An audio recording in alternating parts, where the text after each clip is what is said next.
আমাদের চ্যানেলে ভিডিওর নোটিফিকেশন সবার আগে পেতে চাইলে নিচে থেকে সাবস্ক্রাইব বাটনটি ক্লিক করে পাশে থাকা বেল আইকনটি বাজিয়ে দিন। আর হ্যাঁ, ভিডিওতে লাইক দিয়ে শেয়ার দিতে মোটেও ভুলবেন না কিন্তু। ভরা রেস্টুরেন্টের সবার সামনে একটা অপরিচিত ছেলে আমার কপালে শক্ত করে চুমু দিয়ে শটান হয়ে আমার সামনের চেয়ারে বসে পড়ল। আমি আকস্মিক ধাক্কাটা সামলাতে না পেরে বিস্ময়ে থ মেরে রইলাম। মুখ আপনা আপনি হা হয়ে গেছে। ছেলেটা ঠোঁটে মুচকি হাসি বজায় রেখে আমার দিকেই তাকিয়ে আছে। আমার পাশে আমার বান্ধবীও হতভম্ব চোখে তাকিয়ে পরিস্থিতি বোঝার চেষ্টা করছে। ছেলেটার এমন নির্লিপ্ত চেহারা দেখে আমার অস্বস্তির পরিমাণ আরো বেড়ে গেল। রেস্টুরেন্টে সবার চোখ আমাদের দিকে। আমি ধীরে ধীরে অনুভব করলাম আমি লজ্জা পাচ্ছি, ভীষণ পরিমাণে লজ্জা পাচ্ছি। কোনো ঘটনার তাৎক্ষণিক প্রতিবাদ করার ক্ষমতা কোনো কালেই আমার ছিল না। বেশি কথা বলা আমার পছন্দ না, কিন্তু এই লোকটাকে কিছু বলা প্রয়োজন। অপরিচিত একটা মেয়েকে পাবলিক প্লেসে টুক করে চুমু খাওয়ার অপরাধে অন্তত 2-4টা বকা হলেও দেওয়া দরকার। কিন্তু লোকটার চাহনি দেখে কিছু বলার ভাষাও যেন হারিয়ে ফেললাম। আশ্চর্য, এই লোকটা এমন করে তাকিয়ে আছে কেন? সিরাত ডার্লিং, আমি তোমাকে অনেক মিস করছিলাম, চলো একটা হাত করি। কি সাংঘাতিক কথাবার্তা! আল্লাহ! ছেলেটা আমার দিকে এগিয়ে আসছে। আমার গলা বেয়ে ঘাম ছুটে গেল। অতিরিক্ত পানি পিপাসায় পিপাসিত হয়ে আমার গলা শুকিয়ে কাঠ হওয়ার পথে। নির্ঘাত এই লোকটা পাগল। না, এক মুহূর্ত থাকা যাবে না এখানে, না হলে এই লোকটা আমাকে আজ মেরেই ফেলবে। আর চোখে একবার রেস্টুরেন্টের দরজার দিকে তাকিয়ে আরেকবার অসহায় চোখে লোকটার দিকে তাকালাম। ভাবে তাকিয়ে আছে যেন আমাকে চেনে। আমি নিজেও কনফিউজড হয়ে ভাবলাম, আমি কি আদৌ লোকটাকে চিনি? উড়তে রাখা ব্যাগকে শক্ত করে আঁকড়ে ধরে দিলাম এক ভোদৌড়। এমন দৌড় দিলাম যেন নবাব সিরাজউদ্দৌলার চিরশত্রু মীর কাসেম আমাকে তলোয়ার নিয়ে ধারা করছে। একটা চলন্ত বাসে উঠে সোজা বাড়িতে পৌঁছে স্বস্তির নিঃশ্বাস ফেললাম আমি। রাতে সেই দুপুরবেলা বাড়িতে পৌঁছানোর পর শাওয়ার নিলাম, ঘুমালাম। আম্মুর সাথে গল্প, ছোট ভাইয়ের সাথে খুনসুটি, এত কিছু করলাম। তবুও ওই পাগল লোকটার কথা এক মুহূর্তের জন্য ভুলতে পারছি না। লোকটার উপর এখন ধীরে ধীরে রাগ লাগছে। প্রতিক্রিয়াটা এতক্ষণ পর ধীরে ধীরে উদয় হলো। তখন লোকটার সামনে এলে কি হতো? রাগে আপাদমস্তক জ্বলছে। এত বড় সাহস! চিনি না জানি না হুট করে চুমু খাবে কেন? রাগের মাথায় পড়াতে মন বসাতে পারলাম না। কপাল কুঁচকে আসে। বারবার লোকটার চাহনি চোখের সামনে ভাসছে। ওই লোকটাকে আরেকবার সামনে পেলে মেরেই ফেলবো। বেয়াদব, অসভ্য ইতর। কাঁদো কাঁদো হয়ে মায়ের সামনে গেলাম। মা, জানো আজ একটা লোক আমাকে কি করেছে? মায়ের মুখের রং মুহূর্তেই পাল্টে গেল। কে কি করেছে? হুশ হলো আমার। ইস, কি করতে যাচ্ছিলাম আমি! চুমুর মতো একটা লজ্জার ব্যাপার কি আমি বলে দিচ্ছিলাম? এমনিতেই মা আমার বিয়ে নিয়ে উঠে পড়ে লেগেছে, আর বাবা জানলে তো কলেজে যাওয়া বন্ধ করে দেবে। হতাশ মুখে মাকে কিছু না বলে নিজের রুমে চলে আসলাম। একটু পর ইফতি এলো রুমে, বলল বাবা আমাকে ডাকছে। বুকে হাতুড়ি পেটানোর শব্দ হলো আমার। বাবাকে আমি জমের মতো ভয় পাই। বাবা কি এই চুমুর ব্যাপারটা কোনো প্রকারে জানতে পেরেছে? জানলেও জানতে পারেন, কারণ রেস্টুরেন্টের অবস্থান বাবার অফিসের আশেপাশে। খানিকটা দ্বিধাবোধ নিয়ে বাবার সামনে দাঁড়ালাম। বাবা গম্ভীর মুখ। আমার ভয় হলো খুব, যদিও ওনার মুখ সবসময় এমনই থাকে। হিম ধরা গলায় বললাম, বাবা আমাকে ডেকেছ? বাবা এবার গম্ভীর চোখে তাকালেন। আজ নাকি রেস্টুরেন্টে গিয়েছিলে দুপুরে, কার অনুমতি নিয়ে? বুক ধুকধুক করছে। নির্ঘাত বাবা জানতে পেরেছে আজ আমাকে মেরেই ফেলবে হয়তো।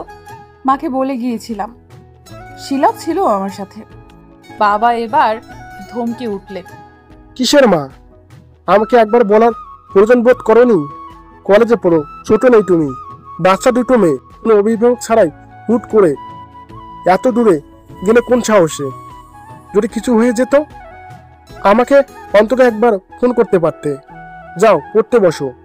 এরপর থেকে বাড়ি যেতে হলে তোমার মা এবং আমি দুজনের কাছেই পারমিশন নিয়ে বের হবে। জি বাবা। মুখ কালো বাবার সামনে থেকে চলে আসলাম। বাবা এসব ব্যাপারে খুবই স্ট্রেট। ঠিকই বলেছেন তিনি। আজ যদি বড় কেউ আমার সাথে থাকতো তাহলে এমন অপ্রীতিকর পরিস্থিতির সম্মুখীন হতে হতো না। আমি আঞ্জুমান সিরাত, ইংলিশ নিয়ে অনার্স প্রথম বর্ষে অধ্যয়ন করছি। আমার ছোট ভাই ইফতি 4র্থ শ্রেণীতে পড়ে।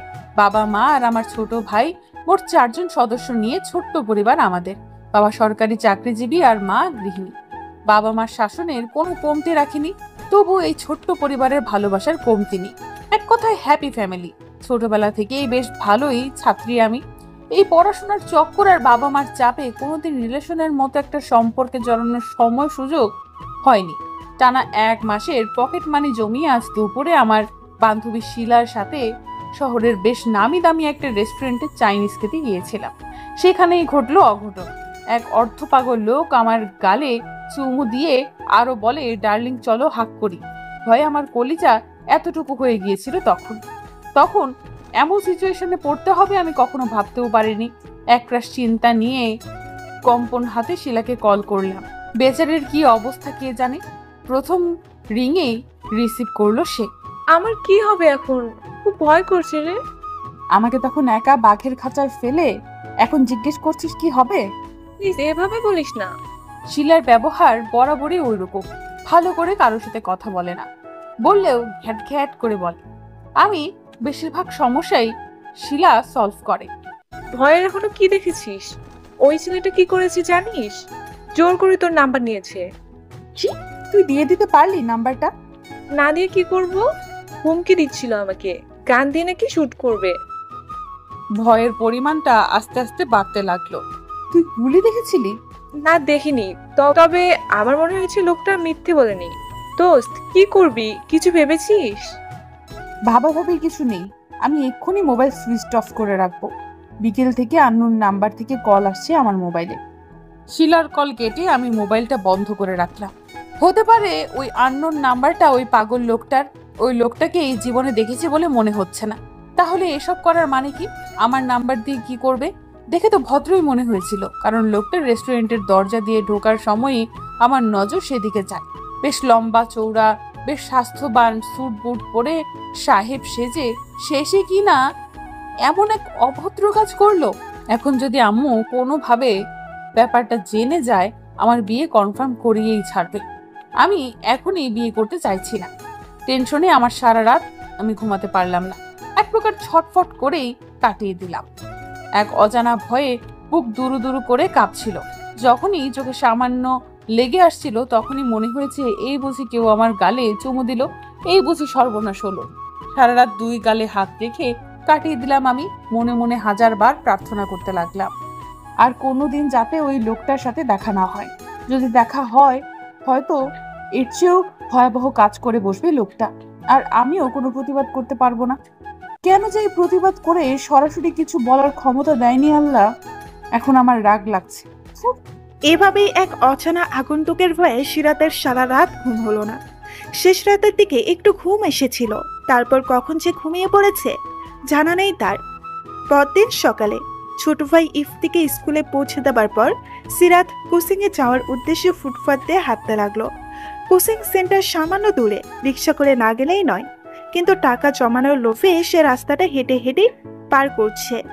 কোচিং সেন্টারের কাছাকাছি পৌঁছাতেই সিরাতের মুখ খানিকটা চিন্তিত দেখা গেল। বুকটা ক্রমান্বয়ে হাতুড়ি পেটা করছে। পার কয়েক দ্রুত চোখের পলক ফেলে পেছন ফিরে তাকালো সে। কই, কেউ তো নেই। মনে হলো যেন কেউ তার পেছন পেছন আসছে। সিরাত ঢোক গিলে সামনে ফিরে আবার হাঁটতে শুরু করলো। কিছু দূর যেতেই সিরাত খুব তাড়াতাড়ি পেছন ফিরে তাকালো, যাতে পেছনের লোকটা লুকানোর সুযোগ না পায়। সিরাত পেছনে ফিরতেই দ্রুত কিছু একটা যেন পেছনের গলিটাতে ঢুকে পড়লো। সিরাত চোখ বড় বড় করে গলির প্রবেশ পথের দিকে তাকিয়ে রইল বেশ কিছুক্ষণ। কারো দৌড়ানোর আওয়াজ তার কানে এসেছে। এত সকালে এমনিতেই রাস্তায় মানুষজন নেই, তার উপর এমন একটা ঘটনা। সিরাত পারলে গলে গিয়ে মাটির সাথে মিশে যায়। একটা বড়সড় চিৎকারে চারপাশটা মুখরিত হলো। আল্লাহ গো! সিরাত প্রাণপণে দৌড়াতে লাগলো। এখনো তার মনে হচ্ছে পেছন থেকে তার সাথে সাথে কেউ দৌড়াচ্ছে। তার চিৎকারের পরিমাণ আরো বাড়তে লাগলো। চলে যাও, তুমি চলে যাও। সিরাত তার পেছনে ফিরে তাকালো না, একেবারে কোচিং সেন্টারের ভেতরে গিয়ে জোরে জোরে হাঁপাতে লাগলো। খুব বেশি ভয় পেয়েছে সে। অনেকক্ষণ দৌড়ানোর ফলে গলা শুকিয়ে কাঠ হয়ে গেছে। বেঞ্চে বসে কয়েক ঢোক পানি শেষ করতে করতে সে হাঁসফাঁস করতে লাগলো। এখন বিপদে পড়ল সে। সিরাতের এহেন অবস্থা দেখে কোচিংয়ের হাতগুলো সে কয়েকজন ছেলে মেয়ে এসেছিল, তারাও অবাক হয়ে তাকিয়ে আছে সিরাতের দিকে। সিরাত বরাবরই শান্তশিষ্ট মেয়ে, কিন্তু আজ দেখে মনে হচ্ছে সে এইমাত্র ঘূর্ণিঝড় আয়লার সাথে যুদ্ধ করে এসেছে। সিরাত অচমকা সবাইকে অবাক করে দিয়ে ভ্যা ভ্যা করে কাঁদতে শুরু করলো। সে কলেজে পড়লেও অন্যান্য মেয়েদের মতো ম্যাচিউরড নয়। বাবা চাকরির সূত্রে গ্রাম ছেড়ে শহরে এসেছে, বেশি দিন হয়নি। নিজের পরিবার ছাড়া আশেপাশে পৃথিবীর কোনো কিছুই সম্মুখীন হতে হয়নি তাকে, কিন্তু কাল থেকে এমন এমন পরিস্থিতিতে পড়তে হচ্ছে যে সে কান্না ছাড়া কোনো উপায় পেল না। ক্লাসের কয়েকজন মেয়ে স্যারকে ডেকে আনলেন, তিনিও বেশ অবাক হলো। অতঃপর একটা রিক্সাতে করে সিরাত সুন্দর করে সুবোধ বালিকার মতো বাড়িতে চলে গেল। এইদিকে সিরাতের মা স্যারের কাছ থেকে এই ঘটনা জানার পর মরা কান্না ছুড়ে দিল। হায় হায় আল্লাহ, আমার মায়েটারে জিনে ধরেছে। সিরাত রে, এখন তোরে বিয়ে দেবো কেমনি? তোরে কোন পোলা বিয়ে করব? তোরে আমি বলছিলাম মাথায় সবসময় ওড়না দিবি, তুয়া দুরুস পড়বি, আমার কথা শুনোস নাই। জিন তোরে বশ কইরা বটগাছে নিয়ে সংসার করব রে। সিরাত মুখ পানসে করে মায়ের দিকে তাকিয়ে রইল। মা এমন একটা সিচুয়েশনে তার বিয়ের কথা চিন্তা করছে, মায়ের কাছে তার কোনো দামই নেই। সিরাত কান্না মুখ করে নিজের রুমে চলে গেল। সেদিন সে আর কলেজে গেল না, সারাদিন বাড়িতেই সময় কাটালো। রাত 11টার পর আবার আননোন নাম্বার থেকে কল আসা শুরু করলো তার মোবাইলে। সিরাতের ইচ্ছে হলো এই মোবাইলটাকে প্রশান্ত মহাসাগরের পানিতে 10 বার ডুব মেরে আনতে। আজব তো, গতকাল থেকে এসব কি হচ্ছে আমার সাথে? ওই লোকটা কে? ওই লোকটা একটা সর্বনাশা। তুই একটা মহাপাগল। তুই পাবনা মানসিক হাসপাতালে অলিখিত রোগী। তুই কাকের ডিম। সিরাত দ্বিধাবোধ নিয়ে মোবাইলটা বন্ধ করে রাখলো। আননোন নাম্বার মানেই তার কাছে ভয়, কে না কে কল করেছে। কয়েকদিন কেটে গেল। সিরাত কলেজে যায়, আসে, আগের মতো প্রতিদিনের রুটিনের মতোই চলছে তার জীবন। সেই দিনের পর থেকে আর কোনো অনাকাঙ্ক্ষিত ঘটনার সম্মুখীন হতে হয়নি তাকে। ঘটনাগুলো ফুলে যাওয়ার পথে সে আজও সে কলেজ শেষে গেটের বাহিরে একটা গাছের আড়ালে খানিকটা ছায়া দাঁড়িয়ে আছে। পাশে আছে শিলা। সিরাত চোখ ছোট ছোট করে সূর্যের প্রখরতা মাপার চেষ্টা করছে। হাতে একটা ফাইল, গরমের নাজেহাল অবস্থা একেবারে। শিলা মাথা নিচু করে এক মনে ফোনের স্কুল করেই চলেছে। বাসটা আসছে না কেন? এমন সময় ঘটল আকস্মিক এক ঘটনা। সিরাতকে কেউ একজন জড়িয়ে ধরে আছে আলতো করে। ধাক্কাটা সামলাতেই সিরাতের একটু বেগ পেতে হলো। হাত পা ঠান্ডা হয়ে ফ্রিজড হলো যেন। ডার্লিং, সেদিন হাগ না করে চলে গেলে কেন? আমি তোমাকে মিস করি জানো। সিরাতের মনে হলো সে স্বপ্ন দেখছে। ভয়ে সে বিড়বিড় করে ভূত তাড়ানোর মন্ত্রটা আওড়াতে লাগলো। নিশ্চিত গাছের উপর থেকে ভূত নেমে এসেছে। সৌমন্তর্ষ ভূত, তুই চলে যা। থো থো থো। টিকি ভূতটা যাচ্ছে না কেন? সিরাত আরো কয়েকবার মন্ত্রটা পড়ল, একই ফলাফল। মুখে হাত দিয়ে লোকটার পাশ থেকে সরে এসে সিরাত এক নজর তাকালো। ওই দিনের আধা পাগল লোকটাই। সিরাতের মুখের রং পাল্টে গেল, নিঃশ্বাস নিতেও ভুলে গেল যেন। লোকটা হাসি মুখে তাকিয়ে আছে তার দিকে। ইন্নালিল্লাহ, আল্লাহ গো, আমাকে বাঁচাও। সিরাত হাতের ফাইলগুলো দূরে ছুঁড়ে মেরে কোন দিকে না তাকিয়ে আবার দৌড় দিল। এ লোকটা কে? বারবার এমন অদ্ভুত ভাবে সামনে আসে কেন? আর আসলেও এমন এমন কাণ্ড করে যা সত্যি অকল্পনীয়। সিরাত এখন রিকশায় বসে দাঁতের নখ খুঁটছে। বেশ কয়েকবার পিছনে ফিরে দেখলো কেউ আসছে কিনা। না, কেউই আসছে না। স্বস্তির নিঃশ্বাস ফেললো সে। কি দরকার ছিল সেদিন ওই রেস্টুরেন্টে যাওয়ার? এখন কেমন লাগছে তোর? কি হবে বল? ওই পাগলটা তোর কলেজ অব্দি চলে গেছে। সিরাত আপন মনে বিড়বিড় করতে লাগলো। তারপর অনুভূতিহীন দৃষ্টিতে আকাশপানে তাকিয়ে রইল। এসব কি হচ্ছে? কেন হচ্ছে? এমনিতেই নিজের সমস্যার কুলোয় না, তার উপর জুটলো ওই অর্থপাগল লোকটা। এরপর যদি বাড়িতে চলে আসে। সিরাত এবার শব্দ করে নাক টানতে লাগলো। রিক্সাওয়ালা বার কয়েক পেছন ফিরে তাকিয়ে আবার নিজের কাজে মনোযোগ দিল। কাক ডাকছে।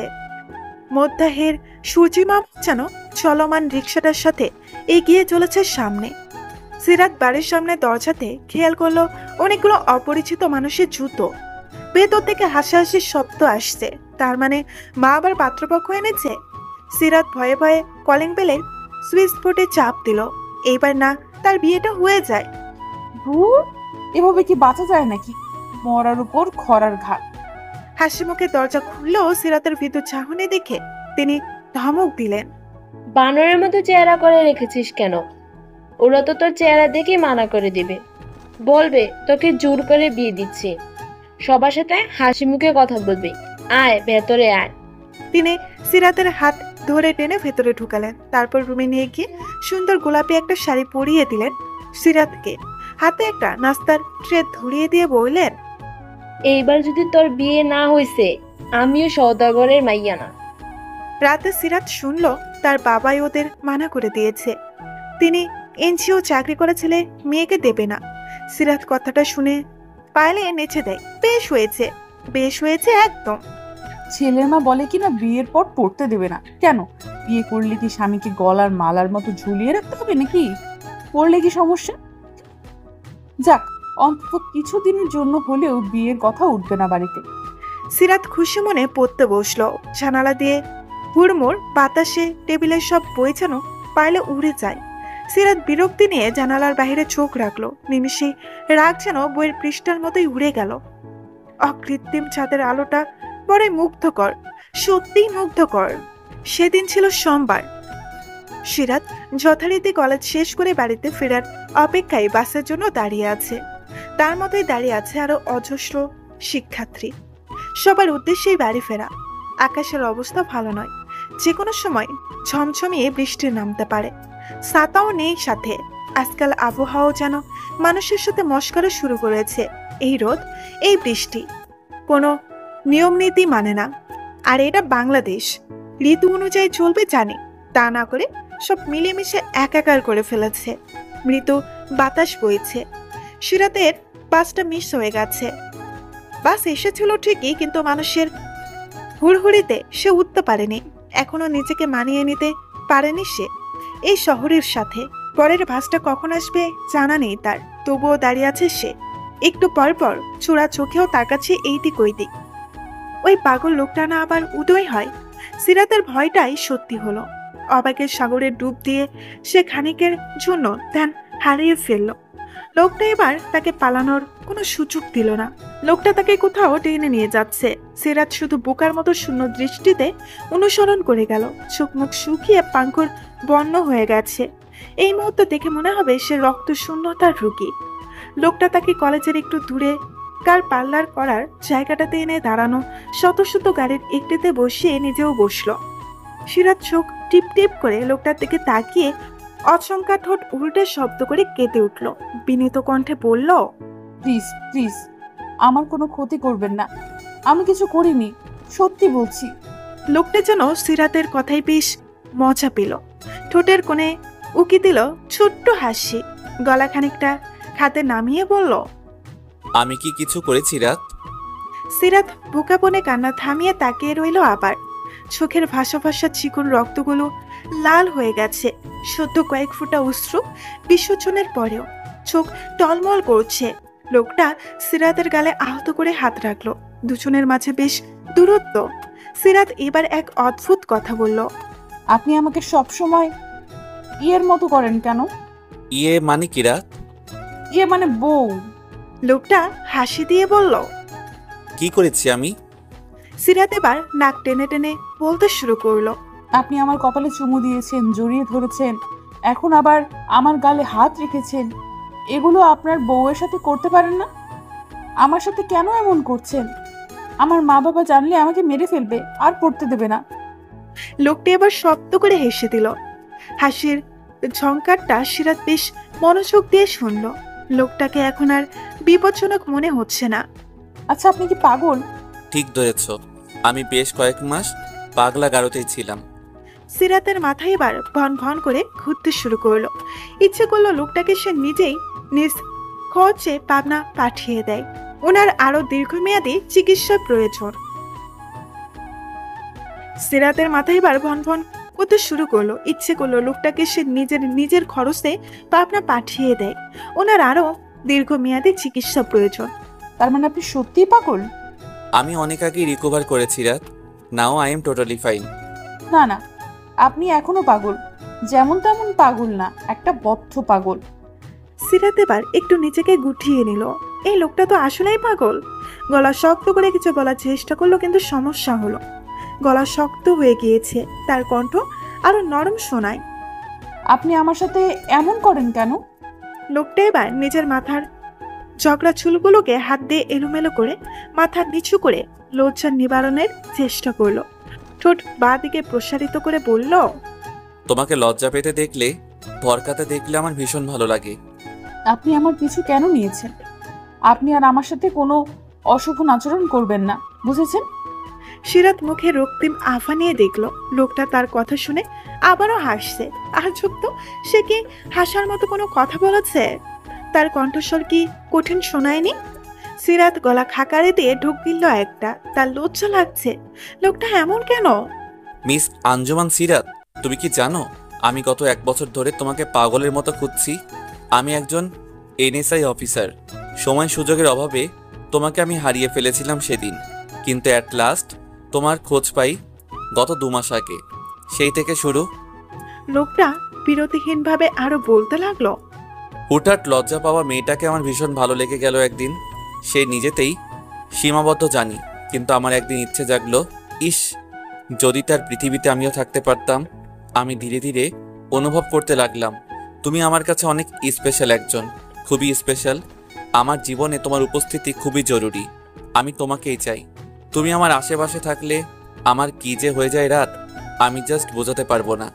একটু ছোটখাটো চিৎকার দিল। নাউজুবিল্লাহ নাউজুবিল্লাহ, ছি, আপনার লজ্জা করছে না? আপনি একটা মেয়েকে এসব বলছেন? এসব কথা শুনে আমার নিজেরই তো কেমন কেমন লাগছে। আপনি আমার সামনে আর আসবেন না, কখনোই আসবেন না।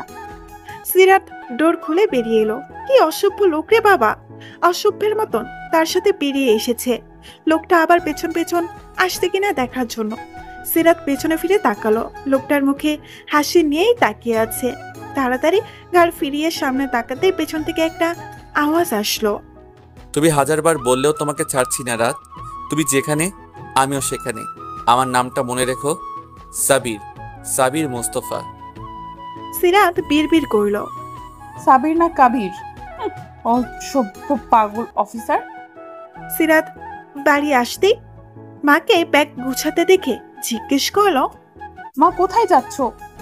আমরা কি আজ কোথাও যাচ্ছি? সিরাতের কথায় তার মা বেশ রেগে গেল। কোথাও যাচ্ছিস মানে? তোর ছোট খালা তানিশার আকল তুই জানিস না? আমার হয়েছে যত জ্বালা। কি পড়ালেখা করিস রে তুই? সামান্য এই কথাটা মনে রাখতে পারলি না? সিরাত ভাবুক কণ্ঠে বলল, আমাদের তো কাল যাওয়ার কথা। হ্যাঁ, কিন্তু তোকে তো সকালেই বললাম আজই যাব আমরা। কাল থেকে হরতাল চলবে, গাড়ি ট্রেন সব বন্ধ। তখন গিয়ে লাভ কি? সিরাত বিরস মুখে নিজের রুমে ব্যাগ গুছাতে চলে গেল। 1000বার ভেবেও কুল করতে পারল না যে তার মা আসলেই সকালে যাওয়ার কথা বলেছিল কিনা। আবার মনে মনে খুশিও হলো গ্রামের বাড়িতে যাবে বলে। ওই পাগল লোকের কথা কয়েকদিনের জন্য অন্তত ফোলা যাবে। তানিশা আন্টির সাথেও বেশ মজা করা যাবে। খুশিতে সিরাতের বাকবাকম অবস্থা।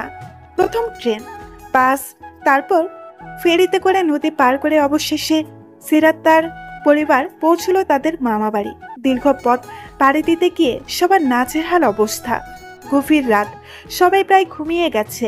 শুধুমাত্র বড় মামি আর মেছো মামি সিরাতরা আসবে বলে জেগেছিল। ফ্রেশ হয়ে কোনো রকম কম কথায় খেয়ে দিয়ে ঘুমাতে চলে গেল। এর মাঝে হুট করে সিরাতের বাটম ফোনে কল আসায় তার মা আর বাবা দুজনেই ফ্রু কুচকিয়ে তাকালো। সিরাতের বাবা গম্ভীর গলায় বললেন, এত রাতে তোমাকে কে কল করেছে? সিরাত ভয়ে এতটুকু হয়ে গেল। এই আননোন নাম্বারের চক্করে তার বাবা পর্যন্ত তাকে সন্দেহ করছে। আমতা আমতা করে বলল, শিলা বাবা, আমি পৌঁছেছি কিনা তাই জিজ্ঞেস করতে কল দিয়েছে হয়তো। ও কিভাবে জানলো যে তুমি আজ এখানে আসবে? সিরাতের গলা বেয়ে টুপটাপ ঘাম ঝরছে। মিথ্যে কথা বলার সময় তার গলা কাঁপে। আমি শিলাকে আজ কলেজে বলেছিলাম বাবা, ও আমার খুব ভালো বান্ধবী, অনেক খেয়াল রাখে। সিরাতের মা তীক্ষ্ণ চোখে তাকিয়ে আছে, দেখে মনে হবে কোনো কিছুর সীমাকরণ মেলাতে চিন্তায় তিনি মগ্ন। সিরাতের বাবা এবার বললেন, তোমার মোবাইল দাও দেখি। অমনি সিরাতের মুখ শুকিয়ে গেল, ভয়ে তার হাঁটু কাঁপাকাঁপি শুরু হয়ে গেছে। এখন যদি বাবা ওই নাম্বারটা শিলার নয় তা বুঝতে পারে তো কি হবে? মোবাইলে তো স্পষ্ট নাম্বারটা আনসেভ করা। মিথ্যে বলার কারণ জানতে চাইলেই বা কি বলবো? এর আগে অনেকবার বাবার ফোন চেক করেছে, কিন্তু তখন এত ভয় লাগেনি। এই আননোন নাম্বারের চক্করে বাবা মায়ের কাছে কি ছোট হব? সিরাতকে ভীতু চোখে কাঠ হয়ে দাঁড়িয়ে থাকতে দেখে তার বাবা আবারও ধমকালেন। তোমাকে কি বলছি শুনতে পাচ্ছ না? মোবাইল দাও, আমি দেখি কার কল। তুমি কি আমাকে সন্দেহ করছো বাবা? বাবা চোখ এবার আরো কঠোর হলো। তোমাকে বিশ্বাসের ফল যাচাই করছি। সিরাত এবার কি বলবে খুঁজে পেল না। মোবাইলটাকে মুঠ করে শক্ত হাতে ঠায় দাঁড়িয়ে রইল, মনে মনে প্রার্থনা করলো, আল্লাহ এইবারের মতো বাঁচিয়ে দাও। এমন সময় সিরাতের ছোট খালা তানিশা রুম থেকে বেরিয়ে এলো। সিরাতকে দুই হাতে জড়িয়ে ধরে ঘুম ঘুম কণ্ঠে বলল, তোরা চলে এসেছিস? খেয়েছিস কিছু? চল আমার সাথে ঘুমাবি তুই। সিরাতের বড় মামিও তানিশার সাথে তাল মেলালো। হ্যাঁ, নিয়ে যাও তো। দেখ, দুজন মিলে মেয়েটার সাথে কি শুরু করে দিয়েছে। কে না কে কল করেছে, ও তো বললো ওর বান্ধবীর কল। এত পুলিশি জেরার কি আছে? তানিশা, যাও, সিরাতকে নিয়ে ঘরে যাও। বড় মামির কথায় সিরাতের মা বাবা আর কোনো কথা বলার সুযোগ পেল না। তানিশা সিরাতের ব্যাগ উঠিয়ে সিরাতকে নিয়ে নিজের রুমে চলে এলো। সিরাত মনে মনে স্বস্তির নিঃশ্বাস ফেলল, বাঁচে গেল। তানিশা হলো সিরাতের ছোট খালা। সিরাত তাকে আন্টি বলেই ডাকে। তাদের বয়সের পার্থক্য মাত্র 4 বছর। সিরাতের মা ভাই বোনদের মধ্যে সবাই বড়। তার বিয়ের 2 বছর আগে তানিশার জন্ম হয়। সিরাতের সাথে তার গলায় গলায় ভাব। সে সিরাতকে কত কিছুই বোঝাক না কেন, সিরাত সিরাতি, একেবারে ঘুর কোনো, খুবই অল্পভাষী। ক্লাসে কোনো পড়া না বুঝলেও তার ক্ষমতা নেই টিচারকে আরেকবার বলতে যে স্যার আমি বিষয়টা বুঝিনি। কিন্তু তানিশা একেবারেই উল্টো, সিরাতের বিপরীতমুখী। তবুও তাদের গলায় গলায় ভাব। রুমে আসতেই সিরাত আবার কেঁদে দিল। শুকনো মুখে কাঁদতে কাঁদতে বলল, তানিশা আন্টি, আমাকে না একটা লোক কি করেছে জানো? আমি নিশ্চিত ওই পাগল লোকটাই আমাকে কল করে। সিরাত একে একে সব ঘটনা তানিশাকে খুলে বলল। তানিশা বিস্ময়ে থ হয়ে যাবার মতো অবস্থা। এটা আবার কেমন ছেলে? আসলেই পাগল নাকি? সে বোঝানোর ভঙ্গিতে সিরাতকে বলল, তুই চিন্তা করিস না, তোর মোবাইলটা আপাতত কয়েকদিনের জন্য আমার কাছে রাখ, টেনশন মুক্ত থাক, আমার আত্ম অনুষ্ঠান এনজয় কর। তানিশার এক কথায় সিরাত নিজের মোবাইল দিয়ে দিল। এই মোবাইলটাকে আর সহ্য হচ্ছে না। তানিশা মোবাইলটাকে ডয়ারে রাখতে যাবে, তার আগেই কল আসা শুরু হলো। কয়েকবার কল কেটে দিলেও আবার শুরু। তানিশার মেজাজ খারাপ হয়ে গেল। কল রিসিভ করে এক লম্বায় বলতে লাগলো, থাবর চিনস তুই? এত রাইতে মাইয়া মানুষের মোবাইলে কল করস? তুই তো বেড়া লুচ্চা, বেহায়া, বেশরম। সামনে থাকলে জুতা দিয়া মালা গলা দিতাম তোর, তো 14 গোষ্ঠী বাদামি মা। ও পাশের লোকটা কি বললো শোনা গেল না। খানিকক্ষণ পর তানিশা চেতে গিয়ে আরো বড় বড় করে বলল, কি কইলি তুই? আমারে ভয় দেখাস? সিরাত তোর কি লাগে? সিরাত রে দিয়া কি করবি? আমার ভাষা খারাপ? তোর সাহস থাকলে গঞ্জের সদাগর বাড়িতে আয়। সিরাত এতক্ষণ চোখ বড় বড় করে তাকিয়ে তানিশার বকবকানিগুলো শুনছিল। শেষের দিকে তার মামা বাড়ির ঠিকানা বলে দেবার কপাল চাপড়ালো। মোবাইলটা তানিশার কাছ থেকে প্রায় ছিনিয়ে নিয়ে কলটা কেটে দিল। তারপর ভয়ে ভয়ে কণ্ঠে বলল, আন্টি, এটা কি করলে তুমি? ঠিকানা দিয়ে দিলে কেন? এখন যদি এখানেও চলে আসে কি করব তখন? আসলে আসবে, আসার জন্যই তো এত কিছু বললাম। আমি দেখতে চাই লোকটা আসলে কে। তানিশা স্বাভাবিক কণ্ঠে উত্তর দিল, আন্টি, তুমি জেনে বুঝে এটা করতে পারলে? এটা যদি ওই লোকটা হয় তাহলে আমার কপালে শনি আছে। ধুর, এত ভয় পাচ্ছিস কেন? তুই কোনো কারণ ছাড়াই ভয় পাস সব সময়। এখানে আসা এত সহজ নাকি? চল ঘুমো, যা হবে দেখা যাবে, আমি আছি না। সিরাত মুখ কাচুমাচু করে একপাশে শুয়ে পড়ল। মনে সংশয়ের দানা বিচ্ছে। কি হবে সামনে? ওই লোকটা যাতে আর ওর সামনে না আসে আল্লাহ। মামা বাড়িতে সিরাতের সময় বেশ ভালোই কাটছে। সকল মামাতো ভাই বোনদের সাথে মজা আড্ডায় বেশ ভালোভাবে মেতে আছে সে। প্রতি বিকেলে গ্রামে ঘুরতে বের হওয়া, সকলের সাথে বসে নাস্তা করা, রাতে না ঘুমিয়ে সবাই একসাথে গল্প করে রাত পার করে দেওয়া, ডিভিডি প্লেয়ারে গান বাজিয়ে নাচা, খুব সুন্দর সময়গুলো যেন চোখের পলকেই চলে গেল। এর মধ্যেই একদিন শুভক্ষণে তানিশার আকত হয়ে গেল। তানিশাকে এখনই উঠিয়ে নেওয়া হয়নি। তার বর আফ্রোডে একটা কোম্পানিতে কর্মরত। 1 মাসের ছুটিতে এসেছিল মাত্র, পরে 6 মাসের ছুটি নিয়ে আসলে বড় করে অনুষ্ঠান করে তানিশাকে শ্বশুরবাড়িতে তুলে দেওয়া হবে। সিরাতের মা ভাই বোনদের সবার বড় হয় তার কাজের অন্ত নেই যেন। এই কারণে আকদ অনুষ্ঠান শেষ হবার পরই তাদের বেশ কয়েকদিন এখানেই থাকতে হবে। এই নিয়ে সিরাত আর তার ভাই ইফতির খুশির সীমা নেই।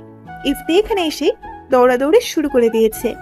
শহরে থাকলে সারাদিন চুপচাপ বসে থাকে, খেলার মতো কেউ নেই। বিকেলবেলা সবার নাস্তার পর্ব চলছে। বাড়িতে এখনো বেশ কয়েকজন মেহমান রয়ে গেছে। সিরাতের বাবা গেছে তাদের দাদু বাড়িতে। সারাদিন ব্যস্ত থাকে, শুধু খাওয়ার সময় যা একটু সিরাত আর ইফতিকে নজরে রাখেন। নাস্তা শেষে সিরাত আর তানিশা বের হলো বাড়ির সামনে উঠানে হাঁটতে। তানিশাকে দেখে মনেই হবে না সে একজন কনে। বাকিদের মতোই হেসে খেলে ঘুরে বেড়াচ্ছে, খাচ্ছে দাচ্ছে, মুখে লজ্জার কোনো আফা নেই। ওরা কথা বলতে বলতে অনেক দূর হেঁটে চলে এলো। ইফতি সিরাতের এক আঙুল ধরে লাফাতে লাফাতে হাঁটছে। পুতুলির আলোমাখা আকাশপটে বড়ই স্নিগ্ধ দেখাচ্ছিল। পাখিরা ধীরে ধীরে ধীরে ফিরছে। ওরা একটা পেয়ারা বাগানে এসে পা থামালো। বড় বড় ডাসা পেয়ারা ধরেছে। ইফতি বায়না করেছে সে পেয়ারা খাবে। তানিশা আশেপাশে তাকালো, বাড়িঘর চোখে পড়ছে না, কোনো মানুষজনও নেই। সিরাতকে উদ্দেশ্য করে বলল, তুই দাঁড়া এখানে, আমি ইফতিকে নিয়ে পেয়ারা পাড়তে যাচ্ছি, বাস পাই নাকি একটা দেখি। সিরাত আশেপাশে তাকিয়ে ভয়াতুর কণ্ঠে বলল, আমি একা দাঁড়িয়ে কি করব? আরে কেউ আসছে নাকি? পাহারা দিবি গাধি, কেউ আসলে আমাদেরকে বলবি। আয় ইফতি চল। তানিশার ইফতি চলে গেল পেয়ারা বাগানের ভেতরে। আর এদিকে সিরাত অস্থির পায়ে এইদিক ওইদিক হাঁটছে, আবার উকি দিয়ে দেখতে লাগলো কেউ আসছে কিনা। বেশ অনেকক্ষণ হয়ে গেল তানিশা আসছে না। সিরাতের এবার ভয় করছে। ইতি উতি করে তাকিয়ে তানিশাকে বেশ কয়েকবার ডাকলো। তার আওয়াজ সামনে নারিকেল গাছটা পর্যন্ত পৌঁছেছে কিনা সন্দেহ। এবার ঘটল এক অদ্ভুত ঘটনা। কেউ সিরাতকে পিছন থেকে ঝাপটে ধরল। সিরাত চিৎকার দেওয়ার ক্ষমতাও হারিয়ে ফেলল। কান্না মুখ করে বলল, আমি চোর না, আমি চুরি করিনি, সত্যিই আমি কিছু করিনি। আগন্তুক তাকে ছেড়ে দিয়ে বলল, তুমি তো সবচেয়ে বড় চোর, হৃদয় হরণকারিনী। সিরাত এক ঝটকায় পেছন ফিরে তাকালো। একটা চিৎকার দিতে চাইলো, কিন্তু তার আগেই সাবির অর্থাৎ ওই আগন্তুক তার মুখ চেপে ধরলো। সামনে থেকে ভেসে এলো এক আওয়াজ, এই ছেলে, তোমার সাহস তো কম না, তুমি ওকে জড়িয়ে ধরলে কেন? সাবিরের চোখ মুখ কঠোর দেখালো খুব। ঠোঁট বা দিকে চেপে হাসলো সে। সাহসের কি দেখেছেন আপু? বলেই সে সিরাতকে কাছে টেনে আরো একবার জড়িয়ে ধরলো। সিরাতের মাথা আবার ভন ভন করতে শুরু করলো। এই মুহূর্তে ওর যে কোনো পাল্টা প্রতিক্রিয়া করা উচিত। তা যেন ফুলেই গেল। ইফতি 2 হাতে 2টো পেয়ারা নিয়ে হা করে তার দিকে তাকিয়ে আছে। তানিশা আন্টির চেহারা দেখেই বোঝা যাচ্ছে সে বেশ অবাক হয়েছে। সিরাতকে জড়িয়ে ধরা অবস্থাতেই সাব্বির বলল, আপু আর কিছু করতে হবে? ভাইয়াকে তাকিয়ে থাকতে দেখে সিরাতের এবার টনক নড়ল। সাবিরের হাত কাঁধ থেকে সরাতে চাইল সে। তুতলাতে তুতলাতে বলল, তানিশা আন্টি, এই লোকটাই সেই পাগল, এই লোকটা খুব বাজে। সাবিরের গলায় অভিমানের সুর। জান, তুমি আমাকে এভাবে বলতে পারলে? তোমাকে না আমি ভালোবাসি, এভাবে বলতে হয় না। আর এই যে আপনি, আমার সাহস কতটুকু সেটা আপনি ভাবতেও পারবেন না। শুধুমাত্র সিরাতের জন্য আমি সহ্য করছি, এখনো চেনেননি আমাকে। সাবির কথাগুলো বেশ গভীর শোনালো। তানিশা সাবিরকে আলাগোলা স্ক্যান করলো একবার। বেশ বলিষ্ঠ শরীর, বাম হাতের কালো রোলেক্স ঘড়ি আর পায়ের চকচকে শো দেখে আন্দাজ করলো ছেলেটা বেশ অভিজাত পরিবারের। কথা বলার ধরনও দারুণ। মনে মনে হাসলো তানিশা। বিড়বিড় করলো সে, পেয়ে যাচ্ছে বটে। পরক্ষণে নিজেকে সামলে নিয়ে গলা খাকারি দিয়ে বলল, তুমি আমার সামনে আমার ভাগ্নিকে জড়িয়ে ধরে তোমার সাহস দেখাচ্ছ? তুমি তো বেশ খারাপ। সাবির বলতে দিল না। ও, আপনি তাহলে সিরাতের খালা? সরি শাশুড়ি মা, আসলে বুঝতে পারিনি, মাফ করবেন। তখন আপু ডাকলাম, এবার থেকে খালা শাশুড়ি বলেই ডাকবো। তানিশা বিকোপনে সিরাতের দিকে তাকালো। সিরাতকে দেখে মনে হবে সে যে কোনো মুহূর্তে কেঁদে দিতে পারে। ইফতি যদি বাড়িতে গিয়ে মাকে বলে দেয় তাহলে তো সব শেষ। এক ধাক্কায় সাবিরকে দূরে সরিয়ে দিল সে। বোকা বোকা কণ্ঠে বলতে লাগলো, আপনি এখানেও চলে এসেছেন? আপনাকে না বলেছিলাম আমার সামনে আসবেন না? আপনি এক্ষুনি চলে যান প্লিজ। বাড়ির কেউ দেখলে সর্বনাশ হয়ে যাবে। আল্লাহর দোহাই আপনাকে, আপনি আমার সাথে যা করেছেন, আমার জায়গায় অন্য কোনো মেয়ে থাকলে এসব একদমই সহ্য করতে পারতো না। আমার মতো হ্যান্ডসাম ছেলে দেখলে মেয়েরা এমনিতেই গলায় ঝুলতে চায়, আর তুমি আমাকে দেখলে শুধু চলে যান চলে যান, পালাই পালাই করো। সিরাত এবার হাত জোর করে বলল, আপনি চলে যান দয়া করে। সাবির একটা দীর্ঘশ্বাস ফেলল, চোখে মুখে স্পষ্ট রাগ, তবুও হাসি নিয়ে বলল, আমি এমনিতেও চলে যেতাম রাত, তোমাকে একবার দেখতেই এত দূর আসা। ঠিক আছে, চলে যাচ্ছি। সাবির পেয়ারা বাগানের সামনে ছোট্ট গেটটা পেরিয়ে হেঁটে চলে গেল। পথের বাঁকে ধীরে ধীরে অদৃশ্য হয়ে গেল। সিরাত তানিশা সবার চোখ সাবিরের দিকে স্থির। চারিদিকে আধার নেমে আসছে। কোন এক অচেনা পাখি ভুতুরে কণ্ঠে ডাকছে। তানিশার গলায় হতাশার সুর। এভাবে না বললেও পারতি সিরাত, ছেলেটাকে আমার খারাপ মনে হয়নি, যা একটু পাগলাটে স্বভাব, তাও তোর জন্য। সিরাত আরো হতাশাভাবে উত্তর দিল, তুমি আমাকে কি করতে বলো আন্টি? কেউ যদি দেখে ফেলতো, তোমার বোনকে তো চেনোই, 2 দিন পর পর সম্বন্ধ আনছে, তার উপর এই লোকটা। এসব কি কখনো সম্ভব তুমি বলো? আমি এসবে জড়াতে চাই না। আমার কোনো ব্যক্তিত্ব নেই, ঠিকঠাক কথাটাই বলতে পারি না। সবচেয়ে বড় কথা, আমি নিজের ক্যারিয়ার নিয়ে ভাবছি আন্টি। আমার এসব ভালো লাগছে না। কত বয়স আমার? মা কেন আমার বিয়ে দিতে চাইছে? আমার স্থানে যদি কোনো ছেলে থাকতো, তখন কি তাকে বিয়ে নিয়ে এত কথা শুনতে হতো? আমাকে কেন সব সময় বোকা হতে হবে? সব সময় বাবা মার ভয়ে তটস্থ থাকতে হবে? আমি কেন কেন প্রতিবাদ করতে পারি না? আল্লাহ কেন আমাকে এত ভীতু বানিয়েছে? সিরাতের অসহায় কণ্ঠে গুমড়ে কেঁদে দিল। নিজের প্রতি ব্যর্থতা সে নিরাশ। তানিশা তাকে সামলালো। ছি, এসব বলতে হয় না, পাপ হয়। প্রত্যেকটা মানুষই সেরা, নিজস্ব স্বকীয়তায় প্রত্যেক মানুষ সেরা। আমাদের শুকরিয়া আদায় করা উচিত। তোর জীবনও একদিন ভীষণ সুন্দর হবে সিরাত, একটু ধৈর্য ধর, চল বাড়ি ফিরে যাই। তানিশা ইফতির দিকে তাকালো। বেচারা বোনের দিকে তাকিয়ে আছে। তানিশাকে সে ভীষণ ভয় পায়, কোনো কারণ ছাড়াই তাকে ভয় পায়। তানিশাকে তীক্ষ্ণ দৃষ্টিতে তাকাতে দেখে দৌড়ে বোনের আড়ালে চলে গেল সে। তানিশা কঠোর গলায় বলল, কিছু দেখেছিস তুই? ওই ছেলেটা আপুকে জড়িয়ে ধরেছিল কেন? আমি আম্মুকে বলে দেব। তানিশা এবার ভয় দেখিয়ে বলল, কি বললি তুই? বলে দিবি? ঠিক আছে, তোকে আমি রাত 3টায় তেঁতুল গাছের তলায় রেখে আসবো। একটা রাক্ষসী বুড়ি তোকে চিবিয়ে চিবিয়ে খাবে, রেখে আসবো। এবার বল, কিছু দেখেছিস? ইফতি এবার জোরে জোরে ডানে বামে মাথা নাড়ালো, যার অর্থ সে কিছুই দেখেনি। খানিকটা আধারের ফিরে সিরাতকেও ধীরে ধীরে বাড়িতে ফিরে গেল। বাড়িতেও সবকিছুই স্বাভাবিক, কেউই তাদের খোঁজেনি। শুধু তানিশাকে ওর ভাবি খুঁজছিল কিছু একটা বলার ব্যাপারে। কেটে গেল আরো কয়েকটা দিন। সিরাতের এবার শহরে ফেরার পালা এলো। বাবার অফিস, ভাইয়ের স্কুল, সিরাতের কলেজ, সবকিছু মিলিয়ে আর থাকা যাবে না। সিরাত খুশি মনে ব্যাগ প্যাক করছে, কারণ তানিশাও যাবে তাদের সাথে। সিরাতের মা নিজেই বলেছে কয়েকদিন থেকে আসতে সিরাত বাড়িতে মনমরা হয়ে থাকে। দুইজন কয়েকদিন একসাথে থাকলো, ঘুরলে ফিরলে বন্ধ হবে না। তানিশা যাওয়ার ইচ্ছে হলো, কারণ ওই ছেলেকে নিয়ে তার কৌতূহল কাটছে না। কিছু একটা ব্যাপার তো আছেই ওই ছেলের মধ্যে। সেদিন তানিশাও সিরাতের সাথে শহরে চলে আসে। শুরু হয়ে গেল আবার আগের ব্যস্তময় জীবন। তার ফাঁকে ফাঁকে তানিশার আগমন নিয়ে হালকা ঘোরাঘুরি, আবার তানিশার আর সিরাতের মাঝে ওই ছেলে নিয়ে বিশদ গোপন আলোচনাও চলে। সিরাত শুধু শুনে আর তানিশা কৌতূহল নিয়ে একটার পর একটা কথা বলেই যায়। আচ্ছা, ওই ছেলে কে? কেন এমন করে? ওই ছেলে কি সত্যি পাগল? কই, দেখে তো মনে হয় না। ছেলেটা আগে কোথাও দেখেছিল তোকে? বাপরে বাপ, এক নজর দেখতে একেবারে গ্রামে চলে গিয়েছিল। কেমন ভালোবাসে তোকে বুঝছিস কিছু? আর আমাকে দেখ, জামাই পাইছি একটা, সারাদিন কোনো খোঁজ খবর নাই। আমি কল করলেই তার কথা বেরোবে। ওই ছেলেটা তোর কত কেয়ার করে, তাই না? তখন সিরাত শুধু মুখ গোমরা করে বলে, আন্টি আমি এত কিছু জানি না। ওনাকে দেখলেই আমার খুব ভয় করে। ইচ্ছা হয় দৌড়ে কোথাও পালিয়ে যাই। উনি যদি কোনো অপরিচিত লোক হতো এত ভয় পেতাম না। সিরাত আরো মুখ গুমরা করে বলে, তানিশা আন্টি, প্লিজ অন্য কিছু বলো।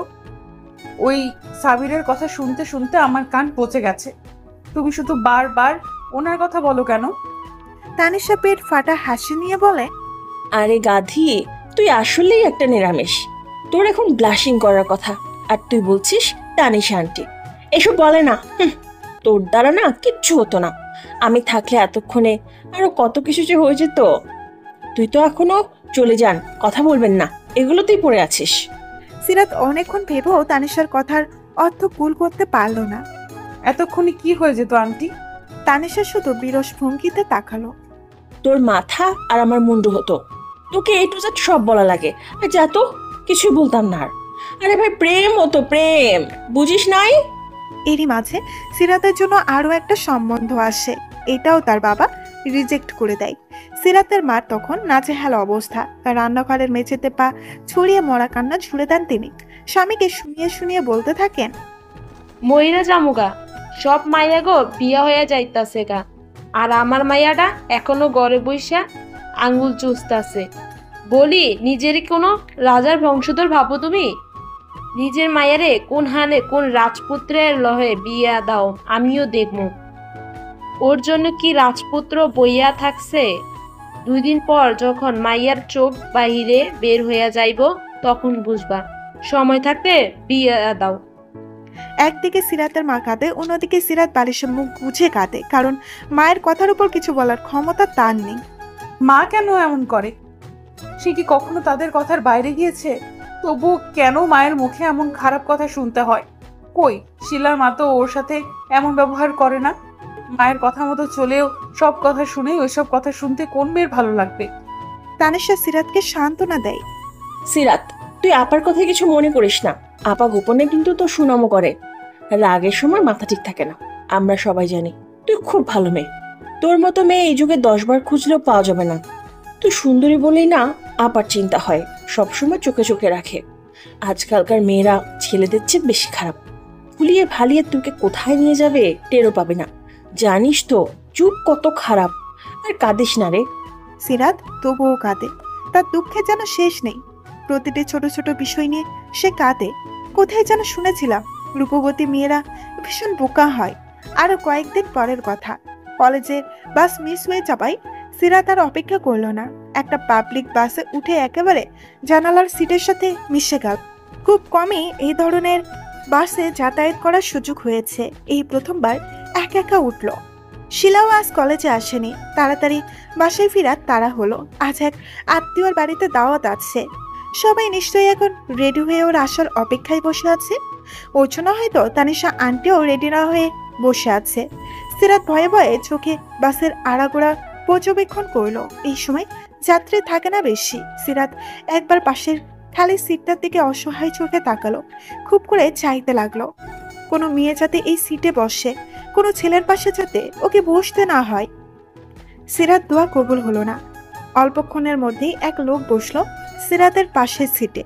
সিরাতের দৃষ্টি তখন জানালার বাহিরে। পাশে কারো উপস্থিতি টের পেয়ে ভীতু চাহনিতে ঘাড় ঘুরিয়ে তাকিয়ে একটা বড়সড় ধাক্কা খেল। লোকটা ভাবলেশহীন ভাবে রুমাল নিয়ে মুখ মুছছিল। সিরাত হাত দিয়ে মুখ ঢেকে এক ঝটকাই আবার বাইরে চোখ রাখলো।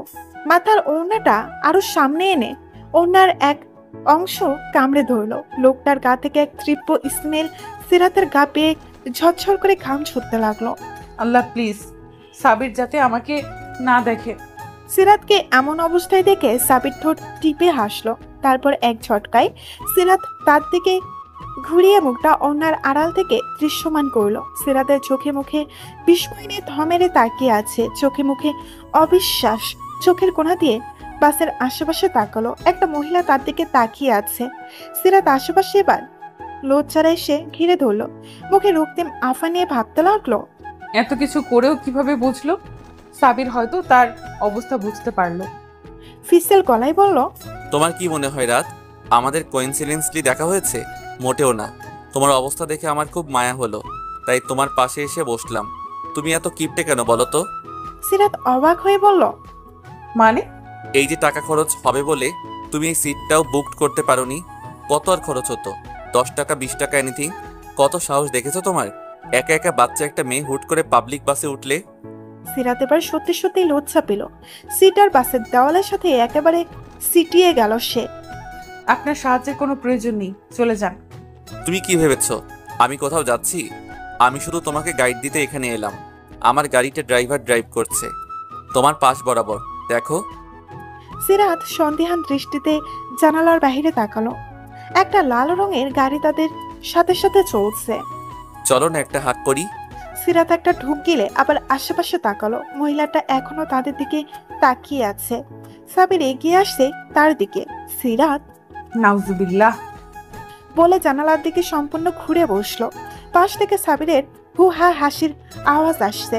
সিরাতের গন্তব্য গাড়ি থামতেই সাবিরকে ওদিকে একটু যাব বলে পাশ কাটিয়ে চলে এলো। বাস থেকে নেমে একেবারে জোর কদমে গলি বাঁক নেওয়া জায়গাতে এসে থামলো।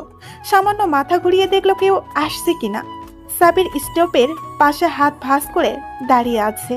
সিরাত তাকাতেই বাই জানালো হাত নেড়ে। সিরাত বুকে থুথু ছিটিয়ে আরো জোরে পায়ে হাঁটা ধরলো। জোর বাঁচান বেঁচে গেছে আজ। সেদিন ছিল বৃহস্পতিবার। সকালের দিকে সিরাতের মাথা ব্যথা করছিল ভীষণ, তাই সে আর কলেজে গেল না। বেলা 12টার ঘরে আসতেই তার অবস্থার কিছুটা উন্নতি হলো। ইফতি স্কুল থেকে ফেরার পর সে তানিশা আর ইফতি মিলে বেশ মজা করে সময় কাটালো। ব্যবসা গরমে সিদ্ধ হওয়ার উপক্রম। মা রান্নাঘরে ঢোকার আগেই তানিশা গরম গরম পাকোপোড়া আর পেঁপে জুস বানিয়ে পরিবেশন করলো। হাফ টাইম হওয়ায় সিরাতের বাবাও আজ তাড়াতাড়ি চলে এলেন। সবাই মিলে বেশ উৎসব মুখর পরিবেশের মাঝে দুপুরের খাওয়া দাওয়া পর্ব শেষ হলো। বিকেলে ঘটল এক অদ্ভুত ঘটনা। এক প্রাপ্তবয়স্ক মহিলা ইয়া বড় বড় কার্টুনে নাস্তা, ফ্রুট আর কমল পানি নিয়ে সিরাতের ফ্ল্যাটের দরজার সামনে হাজির। সিরাতরা পরিবেশের সবাই মিলে তখন টিভি দেখছিল ড্রয়িং রুমে। বাড়িতে হঠাৎ করে আগাম কোনো কথা ছাড়াই মেহমান আসায় সিরাতরা বেশ এলোমেলো হয়ে পড়ল। ভেবেছিল পাশের বাড়ির কোনো মানুষ। দরজার সামনে অপরিচিত মহিলাকে দেখে তাড়াতাড়ি মাথার ওড়না থেকে সালাম দিয়ে দরজার কর্নারে সোফায় বসে থাকা মাকে ইশারা করলো। সৌজন্যমূলক হাসি দিয়ে তাড়াতাড়ি প্রস্থান গমন করলো সে। তানিশা আর ইফতিও ট্রে আর গ্লাস উঠিয়ে সিরাতের পেছন পেছন দ্রুত পায়ে চলে গেল। আর সিরাতের বাবাও টিভি বন্ধ করে নিজেদের রুমে চলে এলেন। উৎসব মুখের পরিবেশটা হঠাৎ করে কেন যেন থমথমে নীরবতা ছিয়ে গেল। দরজার সামনে দাঁড়ানো ভদ্র মহিলাটিকে দেখে সিরাতের মায়ের মুখে হাসি ফুটল। মহিলাটিকে তিনি চেনেন না, ভুল করে আসলো নাকি? মুখে হাসি এনে তেনে জিজ্ঞেস করলেন, আপনি কি এখানেই আসছেন? ভুল ঠিকানা আসেন নাই তো? আমি মাহফুজা আইভি। আপনি কি সিরাতের মা? আমি আঞ্জুমান সিরাতের বাড়ি এসেছি। আমি যদি ভুল না করি এটা কি সিরাতের বাড়ি নয়? মহিলাটির কথা বলার ধরন দেখে সিরাতের মা চমকে গেলেন। ধারণা করলেন মহিলা বেশ শিক্ষিত এবং মার্জিত। চেহারায় বয়সে ছাপ পড়লেও কণ্ঠ শুনলে মনে হবে ষোড়শ কিশোরী। চমকিত চোখে তিনি আপাতত মস্তিষ্ক পর্যবেক্ষণ করলেন। পায়ের কাছে নাস্তার বহন দেখে চোখ গোল গোল আকার ধারণ করলো ওনার। কৌশলী চোখে বোরখাটা দেখে অনুমান করলেন মহিলা বেশ সম্ভ্রান্ত পরিবারের। এক হাতে কালো চকচকে ঘড়ি দিয়ে ভাবলেন মহিলা হয়তো শৌখিন নয়তো সময়জ্ঞান অচেতন মানুষ। তিনি মুখে আবারও একগাল হাসি নিয়ে বললেন, আমি সিরাতের মা, এটাই আমাদের বাসা। আপনি ভেতরে আসেন। আমি জানতাম এটাই সিরাতের বাসা। চলুন তাহলে ভিতরে যাওয়া যাক। আসেন। সিরাতের মায়ের মুখে বিশ্ব জয়ের হাসি। এই মহিলা সিরাতের জন্য সম্বন্ধ নিয়ে এসেছে নিশ্চিত। কি মার্জিত ব্যবহার, ধনীও মনে হয়। এমন একটা ঘরে যদি সিরাটার বিয়ে দিতে পারি আর কোনো চিন্তা থাকবে না। জৈনক ভদ্রমহিলা মাহফুজা আইফি সিরাতের মায়ের সাথে খেজুরে আলাপ শুরু করে দিলেন। যে কোনো মানুষকে কয়েক মিনিটের মধ্যে আপন করে নেওয়ার অভাবনীয় ক্ষমতা আছে তার। সিরাতের মাকে খুব সহজেই নিজের ভক্ত বানিয়ে নিলেন। তবে তিনি কোনো খেজুরে আলাপ করতে আসেননি, স্বয়ং নিজের একমাত্র ছেলের বিয়ের সম্বন্ধ নিয়ে এসেছেন। ছেলে তার সিরাতকে প্রথম দেখেই ভালোবেসে ফেলেছেন। সিরাতের বাবার সাথে আলাপে বসলেন এবার। কয়েক মিনিটের মধ্যে সিরাতের বাবা খুব ভেবেচিন্তে কাল ছেলেকে সহ দাওয়াত করলেন। স্বামীর সম্মতি সূচক ইঙ্গিত পেয়ে সিরাতের মা আহ্লাদে আটখানা যেন। সিরাতের জন্য হঠাৎ এত বড় বাড়ি থেকে সম্বন্ধ আসা, সিরাতের বাবার গোপন সম্মতি, কাল ছেলেকে সহ নিমন্ত্রণ, সব যেন কেমন কাকতালীয়ভাবে ঠিক হয়ে গেল। অন্যদিকে এইসব শুনে সিরাতের মাথায় যেন বাস ভেঙে পড়ল। এ কি শুনছে ও? এটা কিভাবে সম্ভব? সব না শুনেই হাউ মাউ করে কান্না শুরু করে দিল সে। কাল ছেলে আসবে শুনে ভয়ে থ মেরে বসে রইল কিছুক্ষণ। কি হবে এবার? হুট করে এসব কি হয়ে গেল? পরদিন সকাল থেকে সিরাতের অস্থিরতা বেড়ে গেল। তার মনে হচ্ছে এইবার আর কোনো রক্ষা নেই। বাবা বোধহয় রাজি হয়েই যাবে। ভাবতেই ঠোঁট উল্টে কাদার উপক্রম হলো সিরাতের। গতকাল রাতেও এইসব নিয়ে চিন্তা করতে করতে ঘুম হয়নি। ছেলে আসবে শুনে কোনো কারণ ছাড়াই সিরাত লজ্জা পাচ্ছে। ছেলের সামনে আসতে বললে কি হবে? আলাদা কথা বলতে দিলে কি হবে তখন? এইসব মাথায় নিয়ে সে লজ্জায় একেবারে নুয়ে পড়ছে। তানিশা সিরাতের এমন অবস্থা দেখে তানিশা হেসে কুটি কুটি। হাসতে হাসতে সে বলল, তোকে কি প্রথমবার পাত্রপক্ষ দেখতে আসছে নাকি? কিছুক্ষণ আগে দেখলাম কাঁদছিস, এখন দেখছি লজ্জা একেবারে লাল হয়ে গেছিস। কি ব্যাপার? সিরাত তানিশাকে জড়িয়ে ধরল। আন্টি, এইবারের ব্যাপারটা আলাদা। আব্বু মত দিয়ে দিয়েছে, সব ওই মহিলার দোষ। আন্টি, ওনারা একটু পরে চলে আসবে, আমি কি করব? তানিশা পিঙ্কের মতো মাথা নাড়ালো। সবই তো বুঝলাম, কিন্তু তোর এই সাইকোটা কোথায়? আমি যা বুঝেছি এত সহজে কিন্তু হাল ছাড়বার পাত্র নয় সে। সিরাত আবার গাইগুই করে বলল, উফ আন্টি, এসব বলে ভয় আর বাড়িও না। ওই লোকটার নাম শুনেও আমার ভয় করছে। কখন কিভাবে কোথা থেকে হুট করে সামনে চলে আসে আমি নিজেও ঠাহর করতে পারি না। সব সময় রাত রাত রাত পাত কি সব নামে ডাকে আমায়। ও আন্টি, আমি বিয়ে করব না, প্লিজ কিছু করো। তানিশা আবার পিঙ্কের মতো মাথা নাড়ালো। আমি তোর আন্টি, তুই আমার ভাতিজি, তাই না? হুম। ছেলে যদি সুবিধার মনে না হয় এখানেই ল্যাং মেরে ফেলে দেবো, বুঝেছিস? কোন ছেলে কেমন হয় জানা আছে আমার, খালি আসতে দে। আমি আর ইফতি মিলে ছেলেটাকে এমন অবস্থা করব না, সব ভদ্রগিরি ছুটিয়ে দেব। বলে কিনা প্রথম দেখায় ভালোবাসা, প্রচুর ভালোবাসা ছুটিয়ে দেব। সিরাত খানিকটা স্বস্তির নিঃশ্বাস ফেলে চিন্তিত মুখ করে বসে রইল। তানিশা মিথ্যে কথা বলে না। গ্রামের সকল ছেলের কাছে তানিশা মানেই ভয়। আস্ত একটা ছেলেদের গ্যাং নিয়ে ঘুরতো এক সময়। অন্যদিকে সিরাতের মা আজ সকাল থেকে রান্নাঘরে। ওনাকে দেখে মনে হবে রাতেই ওনার জীবন অবসান হবে আজ। মুখে ঘাম একাকার, শাড়ির আঁচলে মুখ মুছছেন বারবার। সিরাত সাহায্য করতে চেয়েছিল, কিন্তু তিনি ধমক মেরে ঘরে পাঠিয়ে দিয়েছেন। সিরাতকে আজ কোনো কাজই করতে দেননি তিনি। একটু আগেই নিজ হাতে সিরাতকে লাল শাড়ি পরিয়ে দিয়ে মোটামুটি একটা পুতুল বানিয়ে রেখে দিয়েছেন। তানিশা সাজিয়ে দিয়েছে ঘরোয়া সাজে। হেঁটে হেঁটে সিরাত যখন একটু আগে রান্নাঘরে উকি দিয়ে গেল, তা দেখেই ওনার যেন সমস্ত ক্লান্তি উবে গেল। মনে হলো যেন আস্ত একটা পুতুল গুটি গুটি পায়ে হাঁটছে। শাড়ি সামলাতে গিয়ে তার অবস্থা নাজেহাল। মেয়েটাকে আজ ভীষণ সুন্দর লাগছে, লাল রংটা খুব মানিয়েছে। তিনি আবার রান্নায় ব্যস্ত হয়ে গেলেন। দুপুরের দাওয়াত এক্ষুনি এসে পড়বে হয়তো। উফ, সিরাতের বাবাটা সে কখন দোকানে গেল মিষ্টি কিনতে, এখনই এলো না। ইফতিটাও গেছে বাপের সাথে। গরমে নিশ্চয়ই এতক্ষণে ঝুল হয়ে নাকমুখ লাল করে ফেলেছে। কি করছে কে জানে। ঠিক দুপুর 12টা বাজে বাড়ির কলিং বেল বেজে উঠল। কলিং বেলের টন পুরো ঘরময় প্রতিধ্বনি হলো। সিরাতের গায়ে যেন কে কাটা মারল। নিশ্চিত ওরা এসে গেছে। বিছানার চাদর শক্ত করে আঁকড়ে ধরে সে অস্থির পায়ে নিজের রুমে পায়চারি করতে লাগলো। তানিশা একটু দূরে বসে একটা মিষ্টি মুখে পুড়ে সিরাতের কাণ্ড দেখছে। ইফতিও সিরাতের পেছনে পেছনে হাঁটছে। একটা মিষ্টি হাতে নিয়ে বোনকে বলল, আপু, আজ না তোমার বিয়ে? ধরো মিষ্টি খাও। আমি আর আব্বু অনেক দূর থেকে মিষ্টি এনেছি, খাও। বিয়ে করলে মিষ্টি খেতে হয়। সিরাত হাঁটা থামিয়ে ইফতির দিকে ভয়ে ভয়ে তাকিয়ে রইল। তানিশা দিল এক ধমক। আরে দিব একটা চটকান। ইফতিয়া, তোকে আজ তেঁতুল তলায় দিয়ে আসবো। তেঁতুল গাছের রাক্ষসীর সঙ্গে তোকে বিয়ে দিয়ে দেব। সাথে একটা মিষ্টির প্যাকেটও নিয়ে যাবি, দুজনে মিলে ভাগ করে খাস। চল। ইফতি বেচারা মিষ্টিটা হাতে নিয়ে নাদুস নুদুস শরীরে দৌড়ে পালিয়ে গেল। ছেলেটা একটু আগেই গোসল করে এসেছে। তার মায়ের ধারণা ঠিকই গরমে ঘামে ভিজে নাক মুখ লাল করে এসেছে। ওরা দুই ভাই বোনই একরকম। ফলস্বরূপ আবার গোসল করতে হলো। সিরাতের মা অতিথি আপ্যায়ন ব্যস্ত হয়ে গেলেন। মাত্রই গোসল সেরে স্বামীর সাথে কি একটা বিষয় আলাপ করছিলেন। কলিং বেলের শব্দ শুনে এগিয়ে এসে দরজা খুলে দিলেন। মাহফুজা আইভি হাসি মুখে দাঁড়িয়ে আছেন, পরনে ভারী জামদানি শাড়ি। গতকালকের মতো ওনার চেহারায় কোনো তাড়াহুড়া নেই। ওনাকে একা দাঁড়িয়ে থাকতে দেখে সিরাতের মা বললেন, ভাবি জামাই বাবা কোথায়? আইভি ভীষণ খুশি হলেন। ছেলেকে জামাই সম্বোধন করায় তিনি অনেকটাই বুঝে গেলেন। বিয়ান, আপনার জামাই বাবা একটু পর আসবে।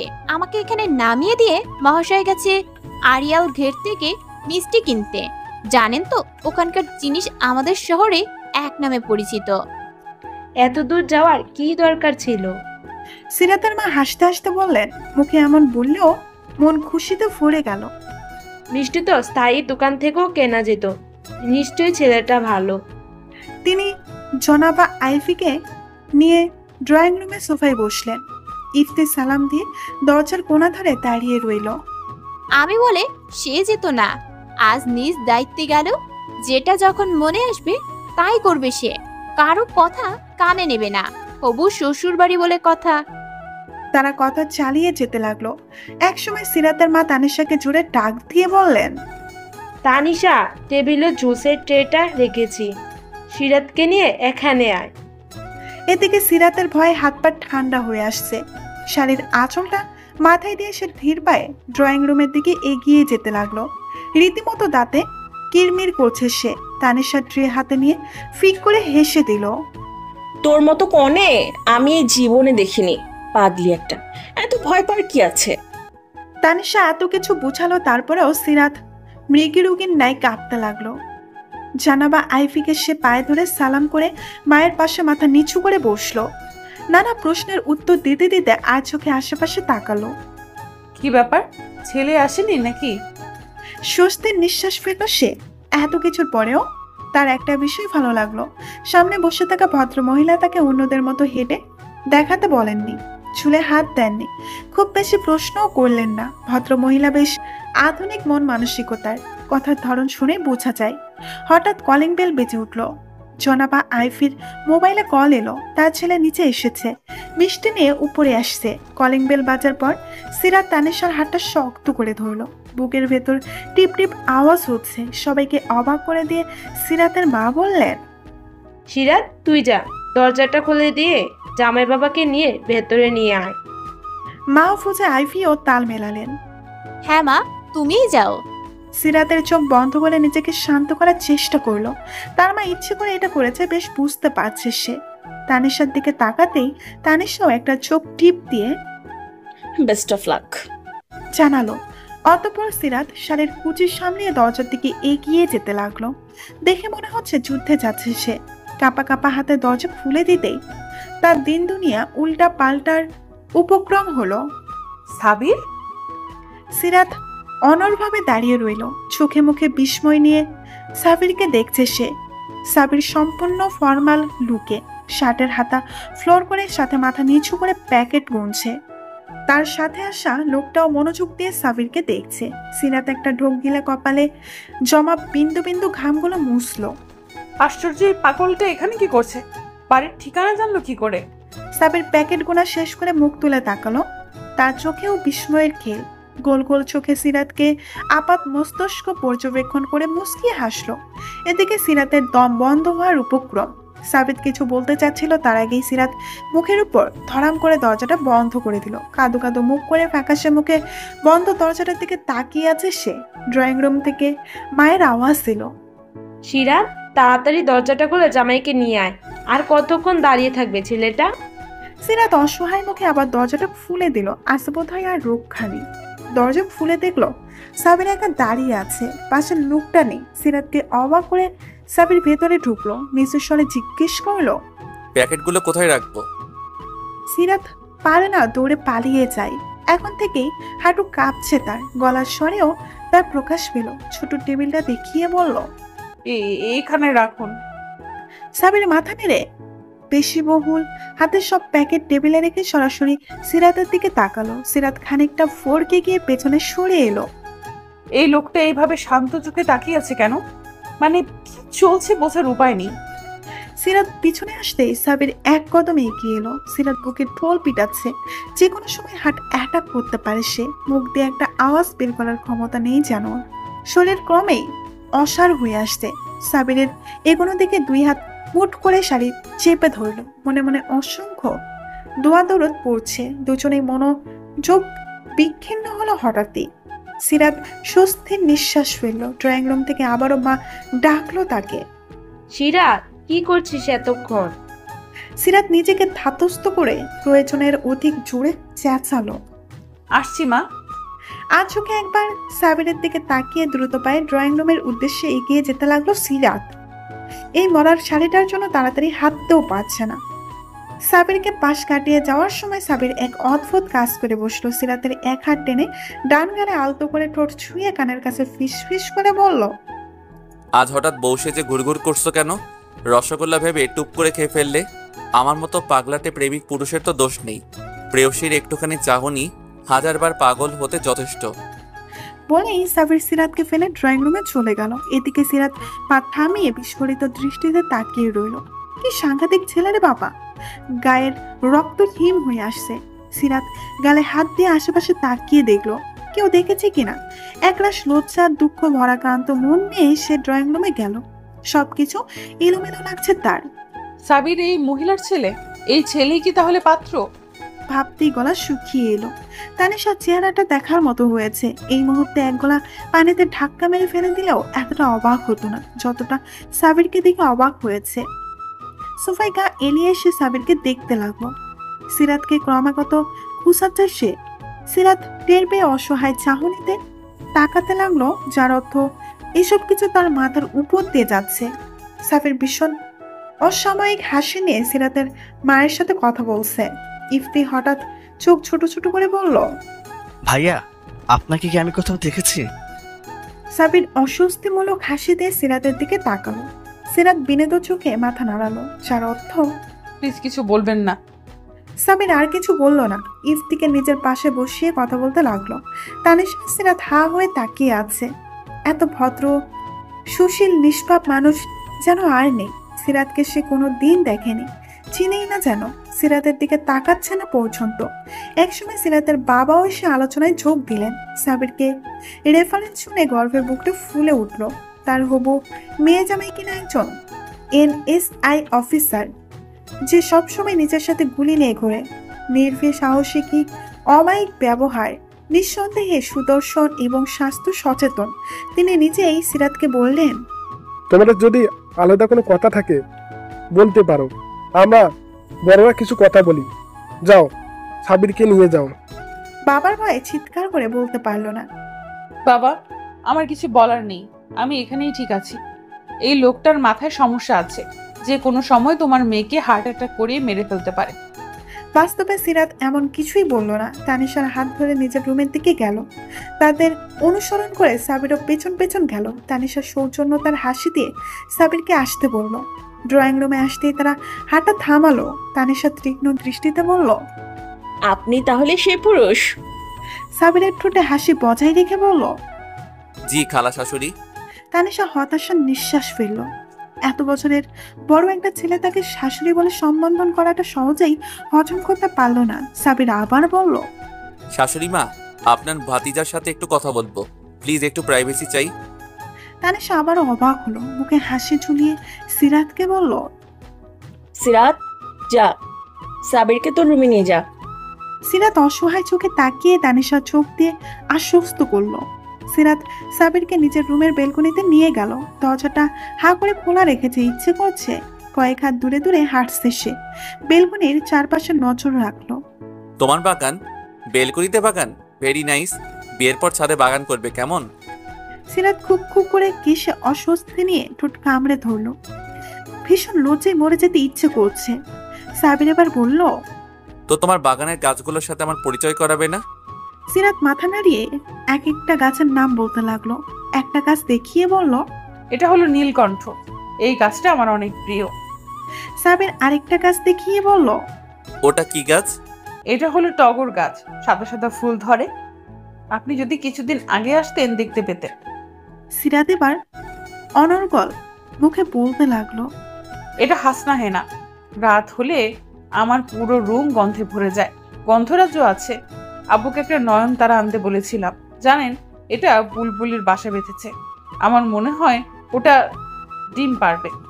আমি অনেক এক্সাইটেড। সিরাত আরো অনেক কথা বলতে লাগলো। সাবির অবাক বিস্ময়ে তাকিয়ে আছে।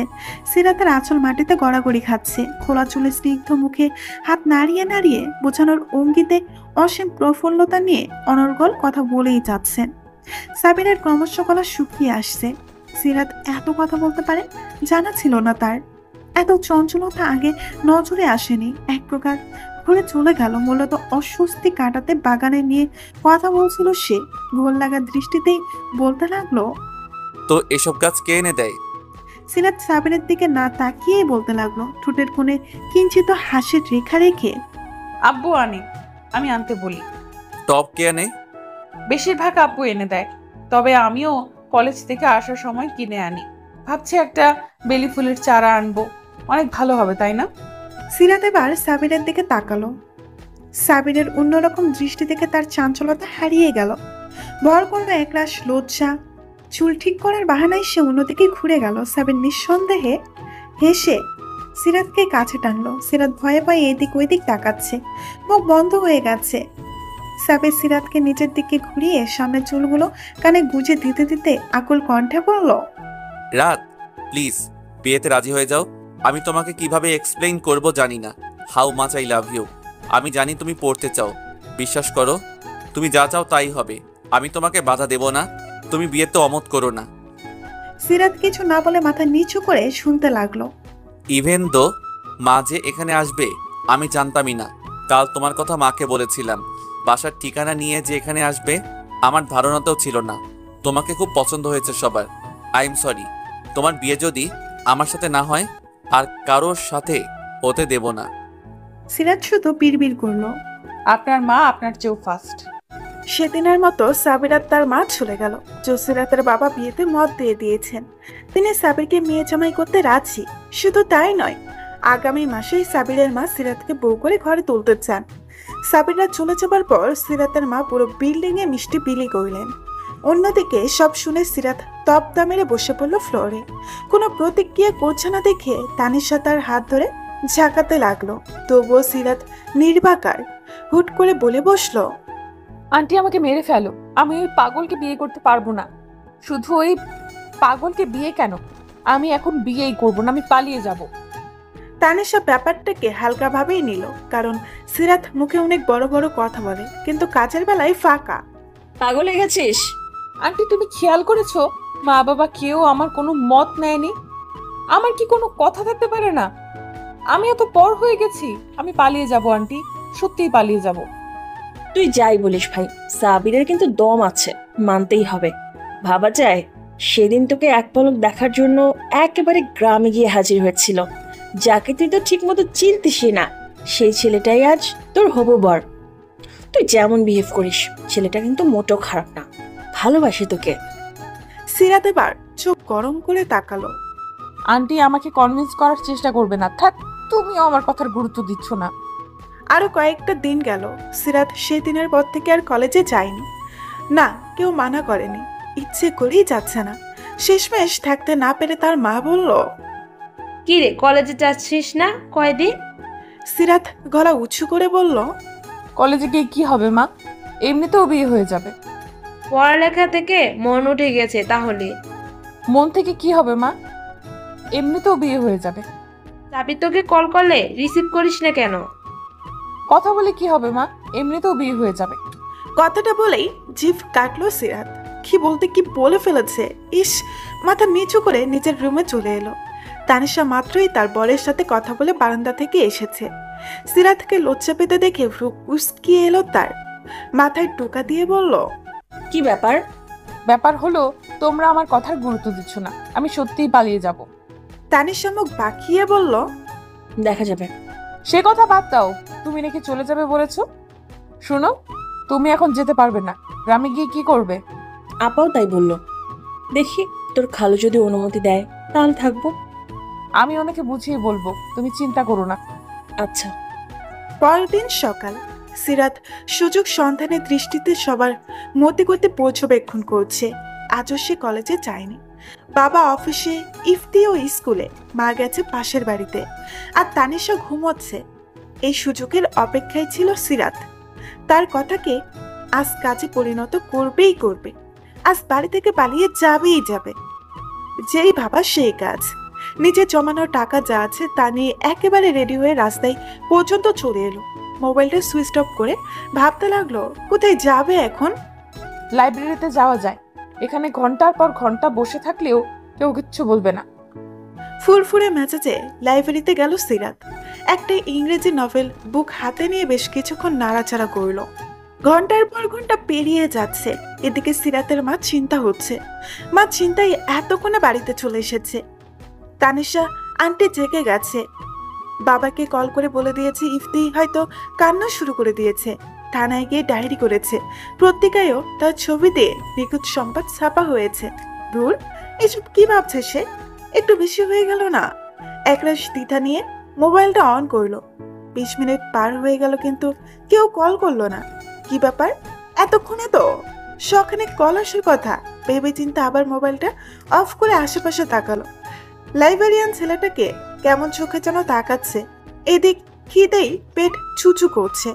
দুপুর তো সে কখন পেরিয়ে গেছে। একটা সস্তা রেস্টুরেন্টে ঢুকে সিরাত দুপুরের আহার সারল। রাস্তার ফুটপাথ ধরে হাঁটতে হাঁটতে ভাবতে লাগলো, এখন কি করা যায়? কেন যে পালিয়ে এলাম? বাড়িতে সবাই কি আমাকে ভুলে গেছে? কোথায় যাব এবার? ইয়েস, শিলার বাড়িতে যাওয়া যায়। আন্টি আমাকে অনেক দিন হলো যেতে বলেছে। শিলার সাথেও কথা হয় না অনেক দিন। এই ফাঁকে ওখান থেকেই ঘুরে আসি বড়। একটা রিকশায় চেপে সিরাত এবার শিলার বাড়িতে চলে গেল। দুই বান্ধবী মিলে অনেকক্ষণ গল্প করলো। শিলার মা সিরাতকে ভীষণ পছন্দ করে। এমন শান্তশিষ্ট মেয়ে আর একটা ম্যাগনিফাইং গ্লাস দিয়ে খুঁজলেও পাওয়া যাবে কিনা সন্দেহ।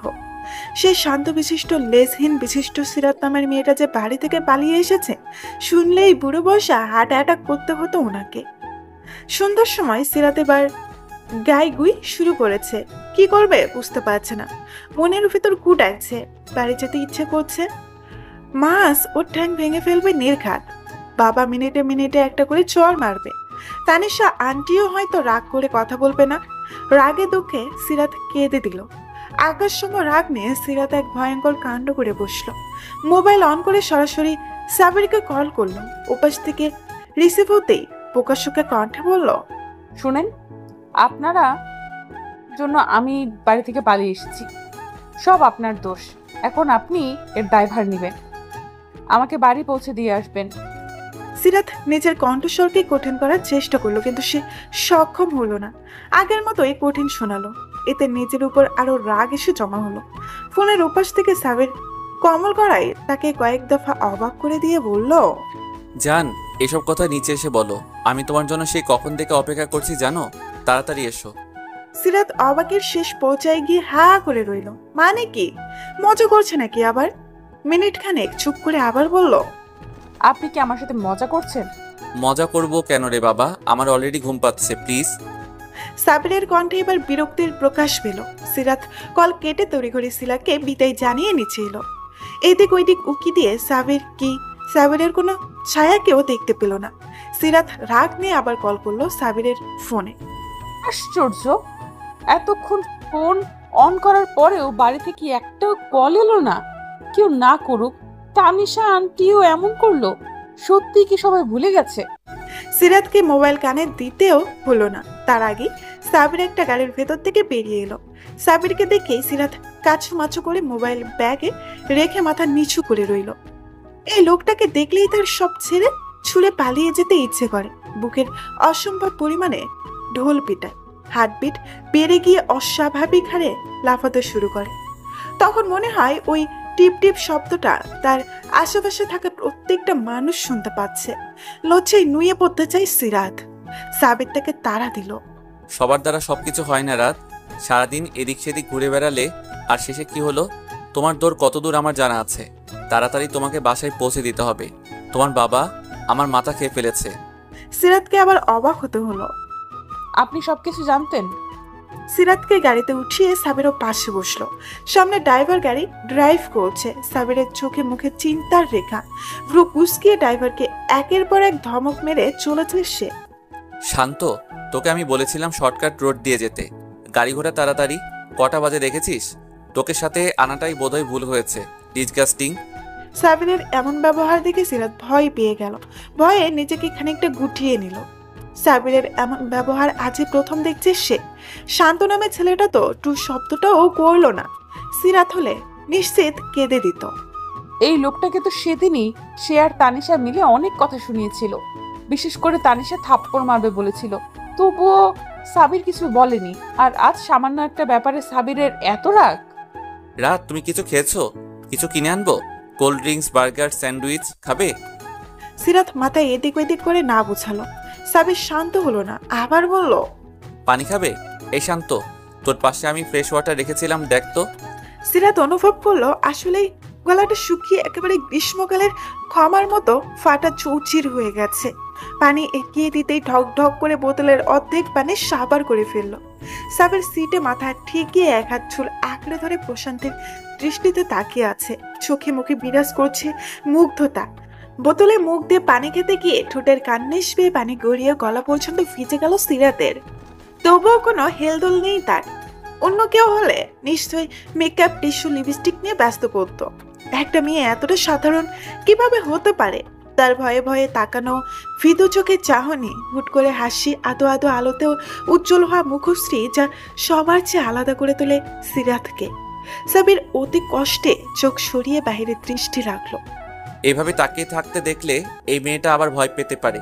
কেন যে এত অল্পতেই ভয় পেয়ে যায়? সিরাত পানি খেয়ে হাতের উল্টো পিঠ দিয়ে ঠোঁট মুছে সাবিরের দিকে তাকালো। সাবিরের একটা হাত তার দিকে এগিয়ে আসছে। সিরাত মনোযোগ দিয়ে তাকিয়ে রইল। গাড়ির ভেতরে আলো নেই।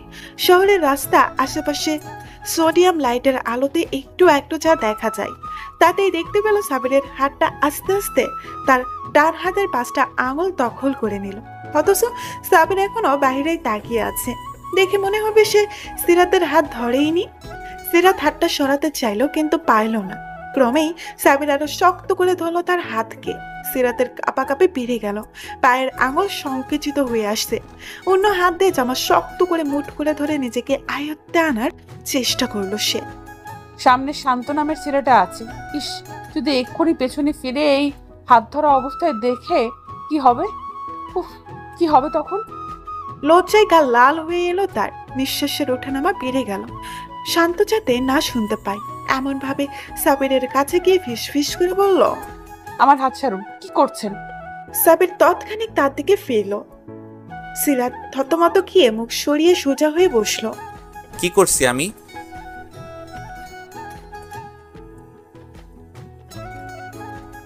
সিরাত আতঙ্ক নিয়ে সামনে তাকালো। সিরাতের কোনো জবাব না পেয়ে সাবির আবার বলল, তোমার হাত ধরেছি তো কি হয়েছে রাত? ভালোবাসার মানুষের হাতটা ধরেছি একটু। এভাবে থাকি না প্লিজ আর একটু। তুমি জানোই how much I love you. Sirat এবার সাবিরের মুখ চেপে ধরলো। মানুষ এতটা নির্লজ্জ কিভাবে হতে পারে? শান্ত কি মনে করেছে কে জানে? রোবট নাকি? যেমন ছিল তেমনই গাড়ি চালাচ্ছে। মুখের ভাবভঙ্গি এমন যে কিছুই শুনেনি। আশ্চর্য, এখানে সবাই পাগল। সাবির নিঃশব্দে হাসতে লাগলো। খানিকক্ষণ পর হাসির মাত্রা আরো বেড়ে গেল। সিরাত তো পাইলে লজ্জায় কোথাও লুকিয়ে পড়বে। অবশেষে তারা বাড়িতে পৌঁছালো। সিরাত ভয়ে ভেতরে ঢুকছে না। আল্লাহ, আমার কি হবে এখন? আজ আমি শেষ। সিরাত কান্না মুখ করে বিড়বিড় করতে লাগলো। সাবিরের দিকে চোখ যেতেই দেখলো লোকটা আবার মিটি মিটি হাসছে। সিরাত চোখ বড় বড় করে বলল, আজব, আপনি হাসছেন কেন? কই না তো। আমি স্পষ্ট দেখলাম। সাবির একটা দীর্ঘশ্বাস ফেললো। আশ্বস্তের ভঙ্গিতে বলল, ডোন্ট ওয়ারি রাত, তোমার পরিবারের সবাই জানে যে আজ সারাদিন তুমি আমার সাথে ছিলে। আমরা একসাথে ঘুরে বেরিয়েছি, দুপুরে লাঞ্চ করেছি, শপিং করেছি, আরো অনেক কিছু। আফসোস যদি এমন হতো। বাদ দাও, সামনে হবে ইনশাল্লাহ। তুমি এখন থেকে একদমই কোনো বিষয় নিয়ে চিন্তা করবে না। আমি সবসময় তোমার সাথে, তোমার পাশে আছি। আমার শ্বশুর অনেকদিন ধরে তোমাকে আগলে রেখেছে এই বাইরের জগৎ থেকে। আমি অনেক থ্যাঙ্কফুল উনার কাছে যে তুমি এখনো পবিত্র, স্বচ্ছ, পরিষ্কার। আই লাইক ইউর সিম্পলিটি, আর যা আমাকে সবসময় তোমার দিকে টানে। লাভ ইউ সিরাত, আমি সত্যি তোমাকে অনেক বেশি ভালোবাসি, তোমাকে অর্ধাঙ্গিনী হিসেবে পেতে চাই। সিরাত অবাক হয়ে সাবিরের দিকে তাকিয়ে আছে। সাবিরের কথা সে বুঝেছে কিনা বোঝা গেল না। পুরোটা সময় সে শুধু ভাবলো, লোকটা এত সুন্দর গুছিয়ে কথা বলতে পারে কেন? এত সুন্দর কেন আপনি? সাবির চলে যাবার পর সিরাত বাড়িতে ঢুকলো। মা বাবা খুশ গল্পের মতো তানিশা ইফতিকে হোমওয়ার্ক করাতে ব্যস্ত। সবাই সিরাতকে দেখলো কিন্তু কোনো প্রতিক্রিয়া করলো না। রাগে দুঃখে সিরাতের কাঁদতে ইচ্ছে হলো। এত কষ্ট করে সে আজ পুরো শহর ঘুরে এলো, লজ্জা শরম মাথা খেয়ে সাবিরকে কল করে এত কাহিনী করলো, শেষ পর্যন্ত কিনা তার এই পরিণাম। কেউ তার কোনো কেয়ারই করলো না। সব দোষ ওই সাবির কাবিরের।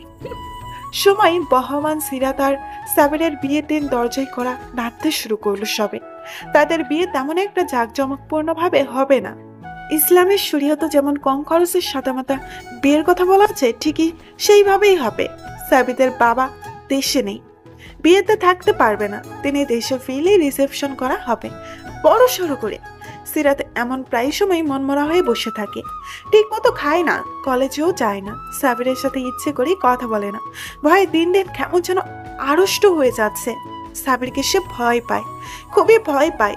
তাদের যে বিয়ে হবে, একই বাড়িতে একই ছাদের তলায় থাকবে, সেটা মেনে নিতে পারছে না। সাবির কল কইলে কেটে দেয়। সাবিরের সাথে কথা বলার জন্য বোধ হয় বাবা তার বাটন ফোনটা নিয়ে একটা বেশ দামি মোবাইল কিনে দিয়েছে। একদিন হলো কি, রাতে খাওয়া দাওয়ার পর ঘুমানোর সময় সাবিরের কল এলো। সিরাত প্রতিদিনের ন্যায় কল কেটে ঘুমাতে ব্যস্ত। এদিকে লাগাতার কল আসতে শুরু করলো, একটার পরে একটা। সিরাত অবাক হলো ভীষণ। ফোনটা সাইলেন্ট করে পাশের বালিশের উপরে রেখে চোখ পিট পিট করে ভাষাহীন চোখে তাকিয়ে রইল। ফোনটা নিঃশব্দে বেজেই চলেছে।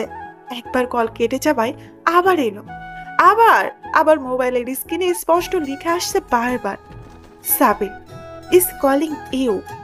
সিরাত মনে মনে বলল, আপনার একটুও বিরক্ত লাগছে না এভাবে কল করতে?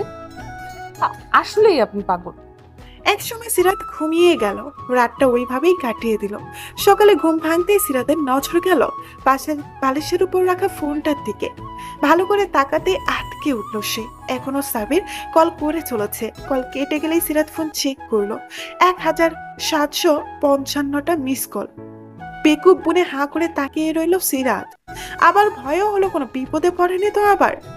ব্যস্তিত্ব সে কল রিসিভ করলো, অবাক কণ্ঠে বলল, আপনি কি পাগল? ওপাশ থেকে সাবিরের শান্তমাখা কণ্ঠ কানে এলো তার। কেন এত কষ্ট দাও আমাকে? ওয়াই রাত, লাভ ইউ, প্লিজ একবার দেখা করো। সিরাত কলটা কেটে দিয়ে থতমত মুখে তাকিয়ে রইল। এরপর আর কোনো কল এলো না। ভাবতেও অবাক লাগে, সারাদিন এক নাগারে কল করে চলেছে ছেলেটা। কি ভীষণ জেদি। গ্রাম থেকে আত্মীয়রা আসতে শুরু করেছে। সারাদিন গান বাজনা হই হুল্লোড়ের মাঝে ডুবে আছে সবাই। অথচ যাদের ঘিরে এত আয়োজন, তাদের ভেতরে কিছুই ঠিক নেই। মা ইদানিং সিরাতের ভীষণ যত্ন করছে। শাড়ি পরা শিখাচ্ছেন, যত্ন করে খাওয়াচ্ছেন, রান্না করাচ্ছেন, কাঁচা হলুদ মাখিয়ে সিরাতকে নিজের সামনে বসিয়ে রাখেন। রোদে তো বাইরে হতে দেন না। সিরাতের গায়ের রং খুলে যাচ্ছে দিন দিন। যদিও আগের থেকেই সে সুন্দরী, তবুও এখন যেন অন্যরকম লাগে। মামিরা বলেছে বিয়ের ফুল ফুটলে মেয়েদের অন্যরকম সুন্দর লাগে। সিরাত লজ্জায় এতটুকুই হয়ে যায়। রাতে খাওয়ার সময় সিরাতের মা বললেন, আগামীকাল সাবিরের মা আসবে। এখান থেকে সিরাতকে নিয়ে শপিং মলে যাবে। সিরাতের পছন্দসই গহনা আর কিছু জামা কাপড় কিনবে। সিরাতের গলায় খাবার আটকে গিয়ে খুব খুব করে কাশতে লাগলো। তার মানে সাবিরের সাথে কাল দেখা হবে? তানিশা তাকে বুঝালো, দেখ সিরাত, যথেষ্ট হয়েছে। কোনো ছেলেই এসব মেনে নেবে না। সাবির তোকে আগে থেকে ভালোবাসলেও এটা একটা অ্যারেঞ্জ ম্যারেজ। দুজনকে সময় দিতে হবে, চিনতে হবে, মানিয়ে নিতে হবে। ছেলেটা আসলেই তোকে ভালোবাসে, নাইলে তোর এই ব্যবহার মানতো না। ভেবে দেখেছিস, তোর এত অবহেলার পরও সাবির কোনো প্রতিবাদ করেনি। তার মা বা এবারে কাউকে কিচ্ছু জানায়নি।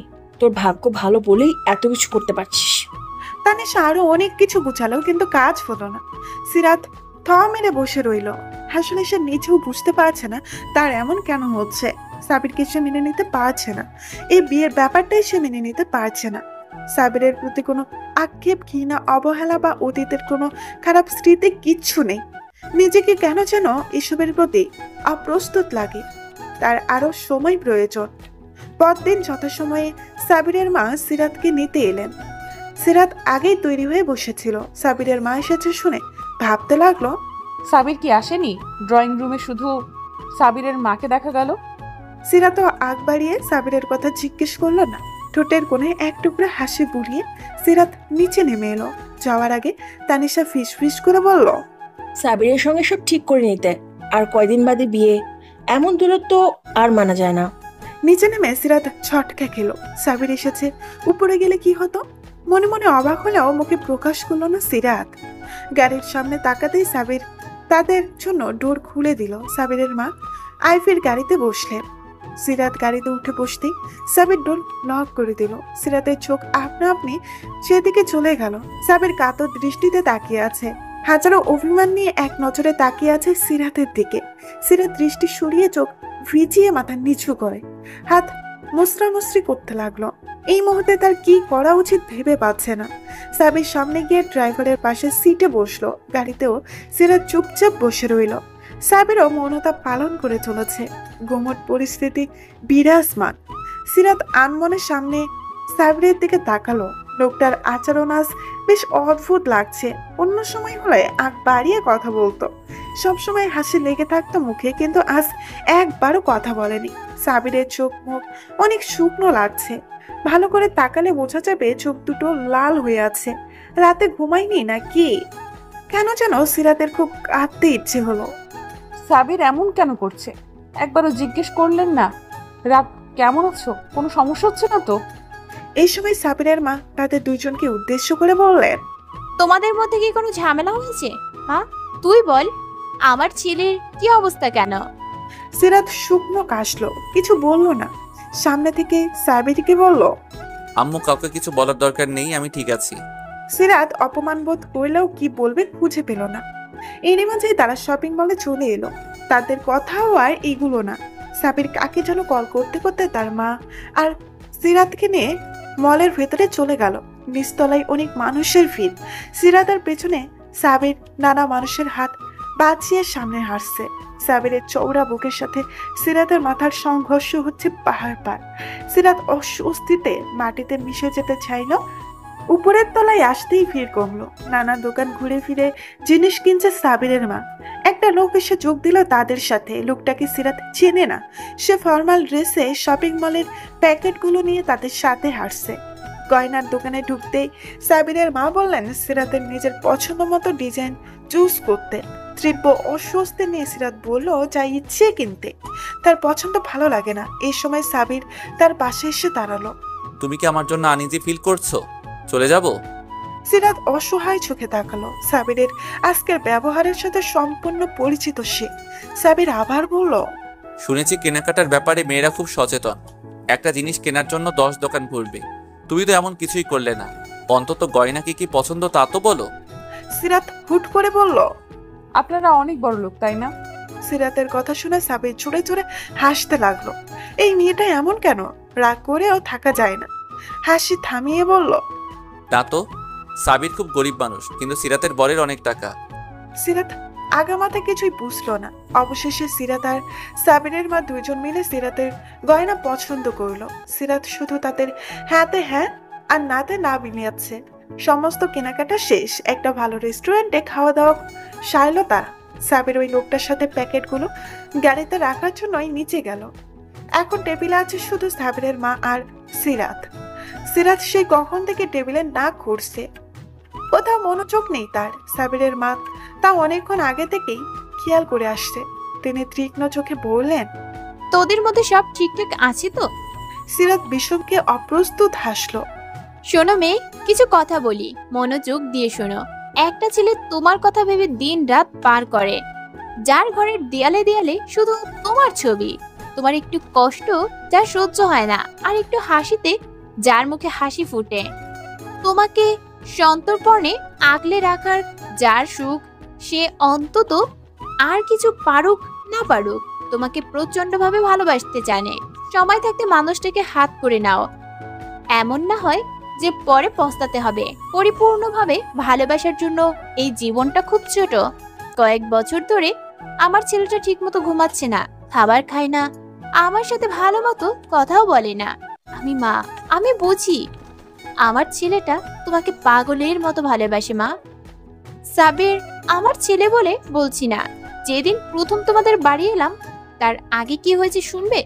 সাবির আমার পা জড়িয়ে ধরে বলল, আম্মু আমি সিরাতকে চাই, প্লিজ ওকে এনে দাও। আমি তোমার অবস্থা বুঝতে পারছি, সময় নাও, তবে বেশি করে না। তাকে একবার সুযোগ দাও নিজেকে প্রমাণ করতে। সিরাত কিছু না বলে মাথা নিচু করে নিঃশব্দে কাঁদতে লাগলো। সিরাতের মা আবার বললেন, আমি কিছু একটা বাহানায় চলে যাচ্ছি, আমার ছেলে আসছে, তোরা কথা বল নিজেদের মাঝে। বোকা মেয়ে, কাঁদতে হয় না। আচ্ছা আমি যাই। হ্যাঁ। সাবিনার মা চলে যাবার পর সিরাত একই ভাবে বসে রইল। ওই লোকটা সাথে নেই, হয়তো চলে গেছে। রেস্টুরেন্টে তেমন ভিড় নেই, কয়েকজন ওয়েটার হাঁটা চলার আওয়াজ আর ডিশের টুংটাং আওয়াজ ছাড়া কোনো শব্দ নেই। এমন একটা পরিবেশে কান্নারত সিরাতকে বড্ড বেমানান লাগলো। দূর থেকে সাবিরকে আসতে দেখে সিরাত তাড়াতাড়ি টিস্যু দিয়ে চোখের পানি মুছে নিজেকে স্বাভাবিক করার চেষ্টা করলো। তার কানে সাবিরের মা আইভির কথা বাজছে, তিনি ভুল কিছু বলেননি। সাবির পাশে এসে বসলেও সিরাত মাথা নিচু করে রইল। সাবির ইতস্তত করছে, এইবার টেবিলের উপরে হাত রাখছে, কয়েকবার হাত নামিয়ে আশেপাশে তাকাচ্ছে। খানিকক্ষণ পর বাসানো গলায় বলল, আম্মু কোথায়? সিরাত এবার মুখ তুলে সাবিরের চোখে সরাসরি তাকালো। চোখের পাপড়িগুলো এখনো ভেজা, ফোলা গাল দুটো লাল। লালন আফা, উনি একটু কাজে গেছে, কোথায় বলে যাননি, কাজ শেষ হলে চলে আসবেন। সাবির চমকে গেল। নিজেদের দূরত্ব কমিয়ে গোলগোল করে সিরাতের পাশে চেয়ারে এসে বসলো সে। উত্তেজিত গলায় বলল, তুমি কাঁদছো কেন? কেউ কিছু বলেছে রাত? সিরাত কিছু না বলে নিশ্চুপ নয়নে তাকিয়ে রইল। এতে যেন সাবিরের উত্তেজনা আরো বেড়ে গেল। বলো কি হয়েছে? সিরাত এবারও নিঃশব্দ থাকায় সাবিরের বেলায় শক্ত হয়ে গেল। সাবির দাঁড়িয়ে গলা উঁচু করে কথা বলতে লাগলো। ওকে কে কি করেছে বলো, কে টিস করেছে? আমি ছাড়বো না কাউকে, সময় থাকতে বলে দাও। আমার সম্পর্কে আশা করি খুব ভালো ধারণা আছে সবার। দূর থেকে ম্যানেজার হন্তদন্ত হয়ে ছুটে আসছে এদিকে। সিরাত অবাক হয়ে তাকিয়ে আছে। সামান্য একটা বিষয়ে সাবিরের এহেন আচরণ তাকে বিস্মিত করেছে। পরিস্থিতি সামাল দিতে সাবিরকে বলল, এখানে আমার ভালো লাগছে না, বাইরে যাব। সাবির কঠোর কণ্ঠে বলল, কি হয়েছে না জানা পর্যন্ত যাব না। কিছু হয়নি, বাইরে যাব বলেছি না। সাবিরকে কিছুটা অবাক হতে দেখা গেল। সিরাত এই প্রথমবার বড় গলায় কিছু বলল। কথা না বাড়িয়ে সে সিরাতকে নিয়ে বাহিরে বেরিয়ে এলো। পাশের পার্কে বসলো দুইজন। দুপুরের কড়া রডটা আস্তে আস্তে মিয়ে আসছে। বড় বড় গাছের পাতার কারণে তারা নিজের দখলদারের বজায় রাখতে পারছে না। কয়েকটা শহরের কাক বেসুরা গলায় ডাকতে ডাকতে ক্লান্ত হয়ে চুপচাপ বসে রইল। সিমেন্ট দিয়ে বাঁধানো বেঞ্চে বেশ দূরত্ব রেখে বসে সাবিরা সিরাত। তাদের সামনে একটা ছোটখাটো পুকুর। মনোরম পরিবেশে দুইজন মানবীর মস্তিষ্কে দুই রকমের চিন্তা ভর করেছে। একজন সংকোচ, আরেকজন অস্বস্তিতে। সাবির সামনে চোখ রেখে হুট করে বলে বসলো, আমি কি সবকিছু তোমার উপর চাপিয়ে দিয়েছি রাত? সিরাত প্রশ্নবোধক চোখে বলল, মানে? সাবির একটা দীর্ঘশ্বাস ছাড়লো। এই যে হুট করে তোমার সাথে পাগলামি করা, জড়িয়ে ধরা, হুটহাট তোমার সামনে হাজির হওয়া, ভালোবাসার কথা বলা, সব কিছু। তারপর আমার মা তোমার বাড়িতে বিয়ের প্রস্তাব দেওয়া, তোমার মা বাবা রাজি হয়ে যাওয়া, আর কয়েকদিন পর বিয়ে, সবকিছু তোমার উপর চাপিয়ে দেওয়া হয়েছে, তাই না? তুমি হুট করে এত কিছু সামলাতে পারছো না। বিয়ে নামক একটা ভারী বিষয় যা কয়েকদিন পর তোমার সাথে হতে যাচ্ছে, তা তুমি মানতে পারছো না। এসব কিছু তোমাকে অনেক প্রেশার দেয়, তাই না রাত? সিরাত কি বলবে খুঁজে পেল না। সাবির যা বলেছে তা একটা অক্ষরও মিথ্যে নয়। তার মাথায় এলো না এসব কথা। সাবির কিভাবে জানতে পেরেছে? তার মন আর মস্তিষ্ক ভাবতে লাগলো তার জীবন আসলে নিজস্ব কোনো মতামত নেই। বিয়ের মতো এত বড় একটা সিদ্ধান্তে কেউ তার মতামত চায়নি। শুধু বিয়ে না, জীবনের কোনো সিদ্ধান্তই সে নিতে পারেনি। নিজের আবদ্ধ পৃথিবীতেই সে সীমাবদ্ধ। জীবনের এতগুলো বছর পেরিয়ে গেল, অথচ সে এখনো সিদ্ধান্তহীনতায় ভোগে। আর 5টা মেয়ের মতো সে না। যেখানে নিজের কোনো মতামত নেই, সেখানে এই সম্পর্কটাকে জোড়ানো করার ইচ্ছেটাও যেন মরে যাচ্ছে। আমাকে কি বলবে বুঝতে পারছো না, তাই না? সিরাত উপরে নিচ মাথা নাড়ালো, তারপর হুট করে কেঁদে দিল। সাবির আরেকটু ঘনিষ্ঠ হয়ে সিরাতের হাতে হাত রাখলো। জীবন এত সহজ না রাত, আমি তোমাকে সম্মান করি। এই যে এত কিছুর পরও তুমি আমাকে হুট করে ভালোবাসছো না, এই জন্য আমি তোমাকে ভালোবাসি। মেয়েদের এমনই হওয়া উচিত, অন্তত আজকাল যুগের মেয়েদের মতো অতি আপডেট না হওয়া বোকাশোকা মিষ্টি এই সিরাত নামের মেয়েটাকে আমি ভালোবাসি। এই দিক দিয়ে তুমি বেশ স্ট্রং একটা মেয়ে, যে কেউ হুট করে তোমার মনে ভালোবাসার সৃষ্টি করতে পারবে না। সিরাত ফুপিয়ে ফুপিয়ে বলল, তার মানে আপনি বলতে চাচ্ছেন আমি স্ট্রং? অবশ্যই তুমি স্ট্রং গার্ল। শুনো, নিজেকে নিয়ে কখনো হীনমন্যতায় ভুগবে না। মনে করবে নিজের সিদ্ধান্তই বেস্ট ডিসিশন। নিজের জীবন নিয়ে কখনো আফসোস করবে না। মনে আমি তোমার পাশে সবসময় থাকতে চাই রাত। তুমি পরিপূর্ণ স্বাধীনতা পাবে, আমি কখনোই তোমাকে পিছু ডাকবো না। জীবনটা অনেক সুন্দর হবে যদি তুমি তাকে উপভোগ করতে জানতে পারো। মা বাবার প্রতি নিরাশ হয়েও না, একদিন তুমি নিজেই বলবে তাদের সিদ্ধান্ত ভুল ছিল না। আপনি এত ভালো কেন? কারণ তুমি ভালো, তাই।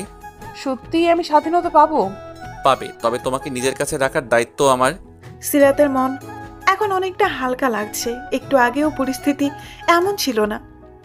এমন মনে হচ্ছে সবকিছুই নির্মল, স্বচ্ছ, পরিষ্কার। আশেপাশে সবকিছুই সুন্দর। সাবিরের হাতের বাঁধন আরেকটু শক্ত হলো। সিরাত অস্বস্তি লাগলো না, মুচকি হাসলো সে। আমাকে একটু সুযোগ দেবে রাত নিজেকে প্রমাণ করার? সেদিন থেকে সিরাত অনেক পাল্টে গেল। কথায় কথায় উপচে পড়া হাসি, অনর্গল কথা বলা, হালকা খুনসুটি, এসব ছাড়াও আরো ছোটখাটো ব্যাপার বেশ লক্ষণীয়। আগে সাবিরের কল দেখলেই এড়িয়ে যেত, কিন্তু এখন সারাদিন সাবিরের কলের অপেক্ষায় থাকে। সাবিরের কথা বলার ধরন, হাসি, প্রত্যেকটা কথাই রাত রাত শব্দ উচ্চারণ করা সবকিছুই সিরাত লক্ষ্য করে। কথার মাঝে হুট করে সাবির যখন বলে, রাত ভালোবাসি, প্লিজ আমাকেও একটু একটু ভালোবাসো। সিরাত তখন লজ্জায় হাজারবার মরে যায়। সাবিরকে তার অদ্ভুত ভালো লাগে। মাঝে মধ্যে মনে হয় ভিনদেশি কোনো প্রাণীর সাথে তার ফুল করে পরিচয় হয়ে গেল। আগে মনে হতো এই পৃথিবীতে সিরাত কিচ্ছু না, তার কোনো মূল্যই নেই, সে মরে গেছে। বেঁচে আছে এতে কারো কিচ্ছু যায় আসে না। এই জীবন সংসারে তার কোনো অবদানই নেই।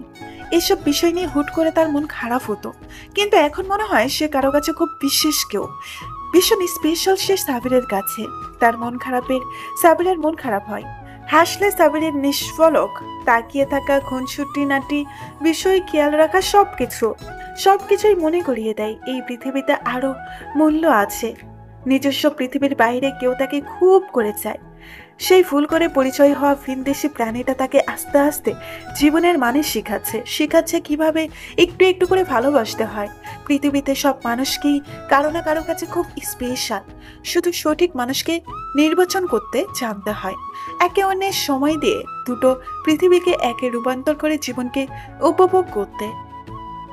এই তো সেদিনের কথা। রাতে বেলকনিতে দাঁড়িয়ে সিরাত সাবিরের সাথে কথা বলছিল। এমন সময় কথা চাই কোনো মানেই হয় না, কিন্তু এই সাধারণ কথাগুলো তারাই এক অদৃশ্য কঠিন মায়াজালে সিরাত আটকা পড়ছিল। কথা বলার মাঝেই সাবির হুট করে বলল, রাত দেখো, আমার আকাশে এক মস্ত বড় চাঁদ উঠেছে। একটা গোলাকার থালার মতো ইয়া বড় চাঁদ। তার আশেপাশে কয়েকটা মেঘ চাঁদটাকে আড়াল করার চেষ্টা করছে। আরো অনেক তারা চিকিমিকি করছে। তোমার আকাশেও এমন হচ্ছে রাত? সিরাত সাবিরের কথাই ভ্রু কুঁচকিয়ে ফেলল। মানে আমার আকাশ তোমার আকাশ মানে কি? আকাশ আবার দুটো হয় নাকি? এসব আজগুবি কথা। কৌতূহল দমন করতে না পেরে সে প্রশ্নটা করেই ফেলল। আকাশ তো একটা, তাই না? চাঁদও একটা, তাহলে আমার আর আপনার হবে কেন? এগুলো তো সবার, সব মানুষের।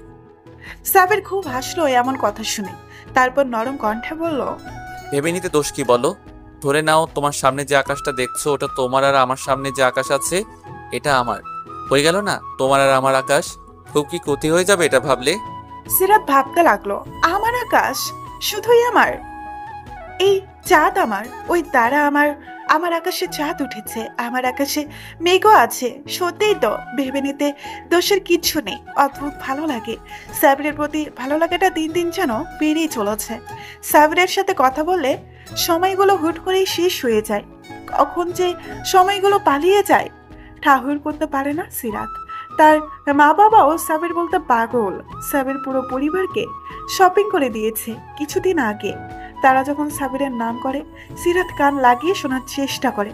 এমন একটা ছেলেকে কার না ভালো লাগে, কিন্তু বিয়ের কথা মনে পড়তেই লজ্জায় আটকানা হয়ে যায়। উফ, বিয়ের পর কি হবে?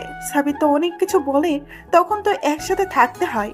এসব ভাবলে সিরাতের গাল বাদে কান পর্যন্ত গরম হয়ে যায়। সাবির প্রায় বলে, এত লজ্জা কোথা থেকে আসে তোমার? এই লজ্জার গোপন রহস্য কি বলো তো? তোমার এই লজ্জার কারণে আমার ভবিষ্যৎ অন্ধকার দেখছি। সিরাতের লজ্জা তখন আরো কয়েক গুণ বেড়ে যায়। এই যে আজ সকালে সাবির সিরাতের মা বাবার কাছ থেকে অনুমতি নিয়ে বাইরে ঘুরতে বের হবে, এটা নিয়েও সিরাত লজ্জা পেল। ছি ছি, বাবা কি ভাবলো, মা কি ভাবছে? তানিশা আন্টি তো আজ আমাকে প্রশ্ন করতে করতে শহীদ হয়ে যাবে। এত লজ্জার মাঝেও সিরাত সাবিরের কাছে একটা আবদার করলো। ফোন করে মিষ্টি কণ্ঠে বলল, শুনুন না, আমি না কোনোদিন বাইকে চড়িনি। আপনার বাইক আছে? থাকলে আজ আমরা বাইকে যাব, ঠিক আছে? সাবির না করলো না। সিরাতের আবদার রেখে একটা বাইক নিয়ে হাজির হলো। সিরাত কখনো ভাবতে পারেনি তার জীবনেও এমন সুন্দর কিছু মুহূর্ত অপেক্ষা করছিল। তাকেও কেউ এতটা গুরুত্ব দেবে। বাইকে চড়ার স্বপ্নটা আজ পূরণ হলো। হাজারো অস্বস্তি নিয়ে এসে কাঁধের ব্যাগটাকে তাদের মাঝখানে বরাবরই রাখলো। তারপর দুই পা সমান করে সাবিরের পেছনে বসলো। তখন খেয়াল করলো তার হাত থরথর করে কাঁপছে। এই কেমন অনুভূতি, এই কেমন ভালো লাগা! সামনের মানুষটা কি সত্যি এত ভালো? সিরাত বাইকের গ্লাসে স্পষ্ট লক্ষ্য করলো যে যখন সাবিরের কাঁধে হাত রাখলো, সাবির চিপকু কাঁপছিল। বারবার ঠোঁট ভিজিয়ে চোখ বন্ধ করে বিড়বিড় করে কি যেন বলছে আর বড় বড় নিঃশ্বাস ফেলছে।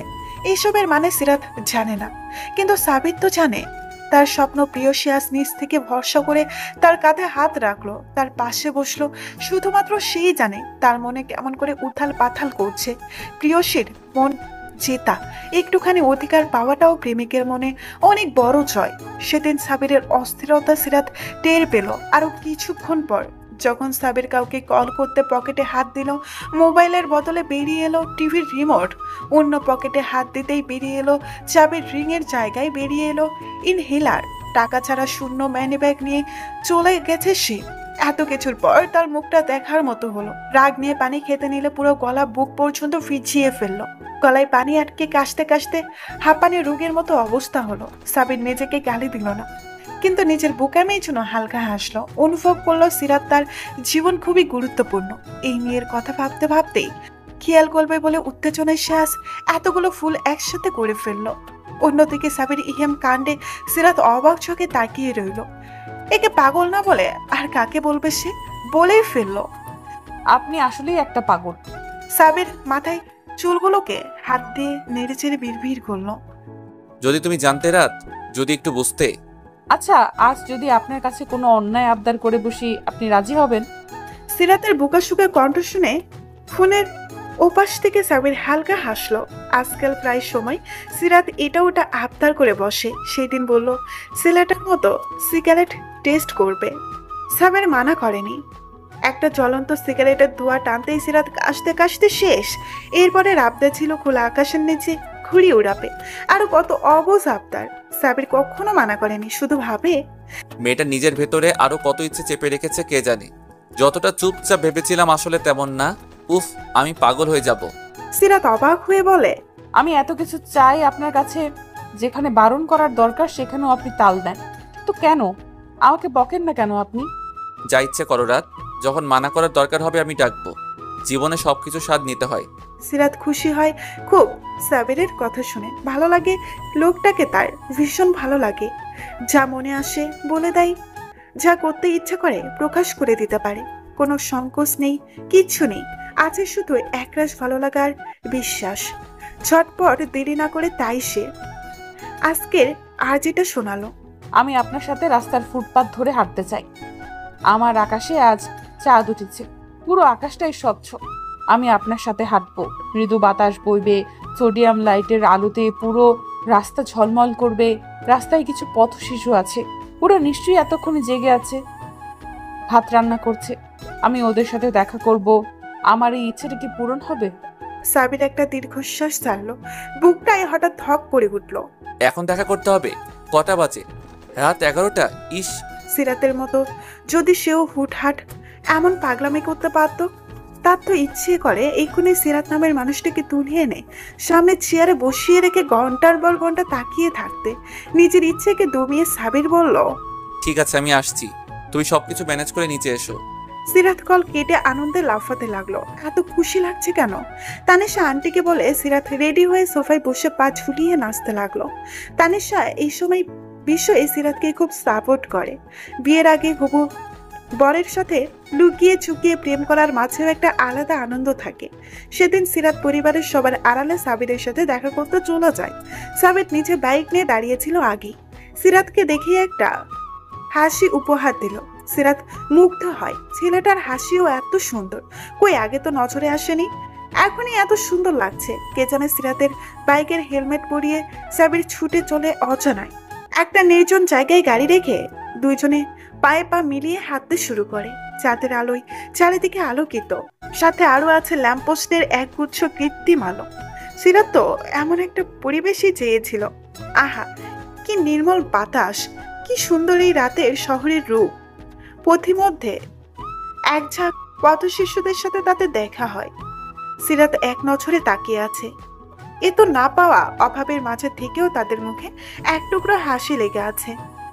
সাবির তাদের কিছু টাকা দিয়ে সিরাতকে নিয়ে সেখান থেকে চলে আসলো। হাঁটতে হাঁটতে একটা ব্রিজের উপরে এসে থামলো দুইজন। মাঝে মাঝে দুই একটা গাড়ি হর্ন বাজিয়ে সসব শব্দে চলে যাচ্ছে। নিচে নদীর পানে ঝিলমিলি অর্থে জল চাঁদের আলোয় চিকচিক করছে। নদীর এক কোনায় কয়েকটা নৌকা সারিবদ্ধভাবে ফিরিয়ে রাখা। উজান থেকে ধেয়ে আসা বাতাস। এই আধারিত রাত, দুইজন কপত কপতি আর তাদের সুখময় মুহূর্তেই সিরাত এক দৃষ্টিতে সামনে তাকিয়ে আছে। অচমকা বলে উঠল, আপনাকে অনেক ধন্যবাদ আমাকে এত সুন্দর কিছু উপহার দেওয়ার জন্য। সাবিরের চোখ সিরাতের উপর স্থির। মেয়েটার মুগ্ধ দৃষ্টি তাকে নাজেহাল করে দিয়েছে। তার বুক ধুকপুক ধুকপুক করছে ক্রমাগত, মাথাটা ফন ফন করছে।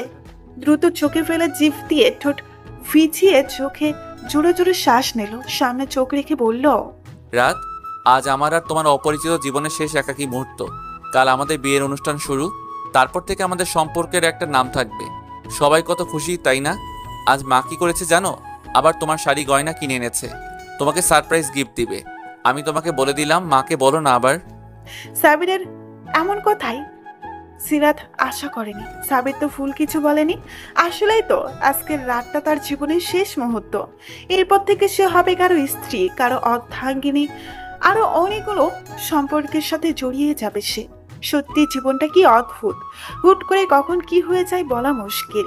কিছুদিন আগেও তার জীবনটা এত সুন্দর ছিল না, কিন্তু এই পাগল লোকটার কারণে আজ তার মুখ থেকে হাসি সরেই না। সাবির সিরাতের হাতের আঙুল ধরে আরেকটু ঘনিষ্ঠ হয়ে দাঁড়ালো। সিরাত পাশ ফিরে তাকাতেই অবাক হয়ে গেল, কেননা সাবিরের চোখের কোণ বেয়ে জল গড়িয়ে পড়ছে। হয়তো ভেবেছে অন্ধকার দেখা যাবে না, কিন্তু চাঁদের আলোয় সবকিছু স্পষ্টতর। সিরাত বিচলিত কণ্ঠে বলল, কি হলো হঠাৎ আপনার? আপনার চোখে পানি কেন?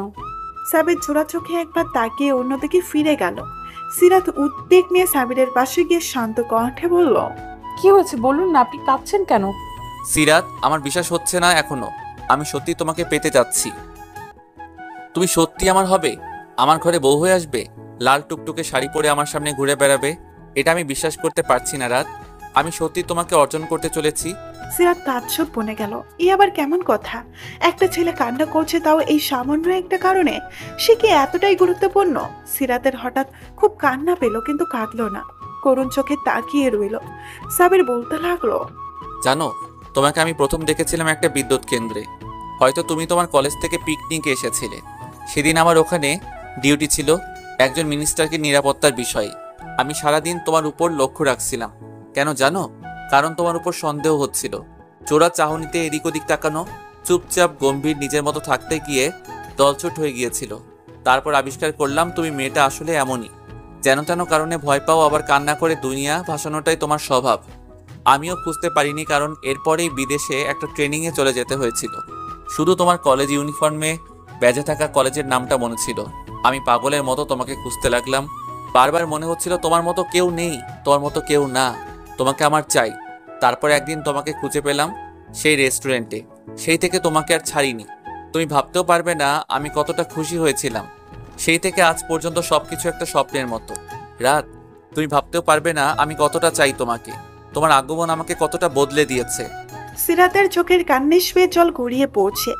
নিষ্পলক তাকিয়ে সাবিরকে অবলোকন করার চেষ্টা করছে। হুট করে সাবিরকে ছড়িয়ে ধরল সে। আচমকা ঝাঁপিয়ে পড়ায় সাবিরকে কয়েক কদম পিছিয়ে গেল। সিরাত ফুপাতে ফুপাতে বলল, আপনি সত্যিই ভালোবাসেন আমাকে? ভালোবাসার চেয়েও বেশি রাত। সিরাত এবার সোজা হয়ে দাঁড়ালো, মুখের ভাষা হারিয়ে চুপ করে রইল। ভাবতে লাগলো এতটাও ভালোবাসার যোগ্য হয়তো সে না। সাবির মুখ থামায়নি। তুই আমাকে ভালোবাসছো তো রাত? সিরাত কিছু একটা ভাবতেই লজ্জা পেল খুব। লজ্জায় মুখ লুকাতে চাইলো। লজ্জা মাখা হাসি দিয়ে সাবিরের দিকে তাকালো। সাবির উত্তরের আশায় তার দিকে তাকিয়ে রইল। কি হলো বলো? একটু একটু ভালোবাসি। দুইটো কবে ভালোবাসবে রাত? সিরাতের লজ্জায় কান গরম হয়ে গেল। পরক্ষণেই নিজের উত্তর শুনে নিজেই হাসলো সে। লোকটাকে সে আসলেই ভালোবেসে ফেলেছে। সাবির এমন একজন মানুষ যাকে ভালো না বেসে পারা যায় না। তার সাথে সারা জীবন থাকতে পারাটা ভাগ্যের বিষয়। সাবিরের বিশেষ কেউ হতে পারাটাও সৌভাগ্য।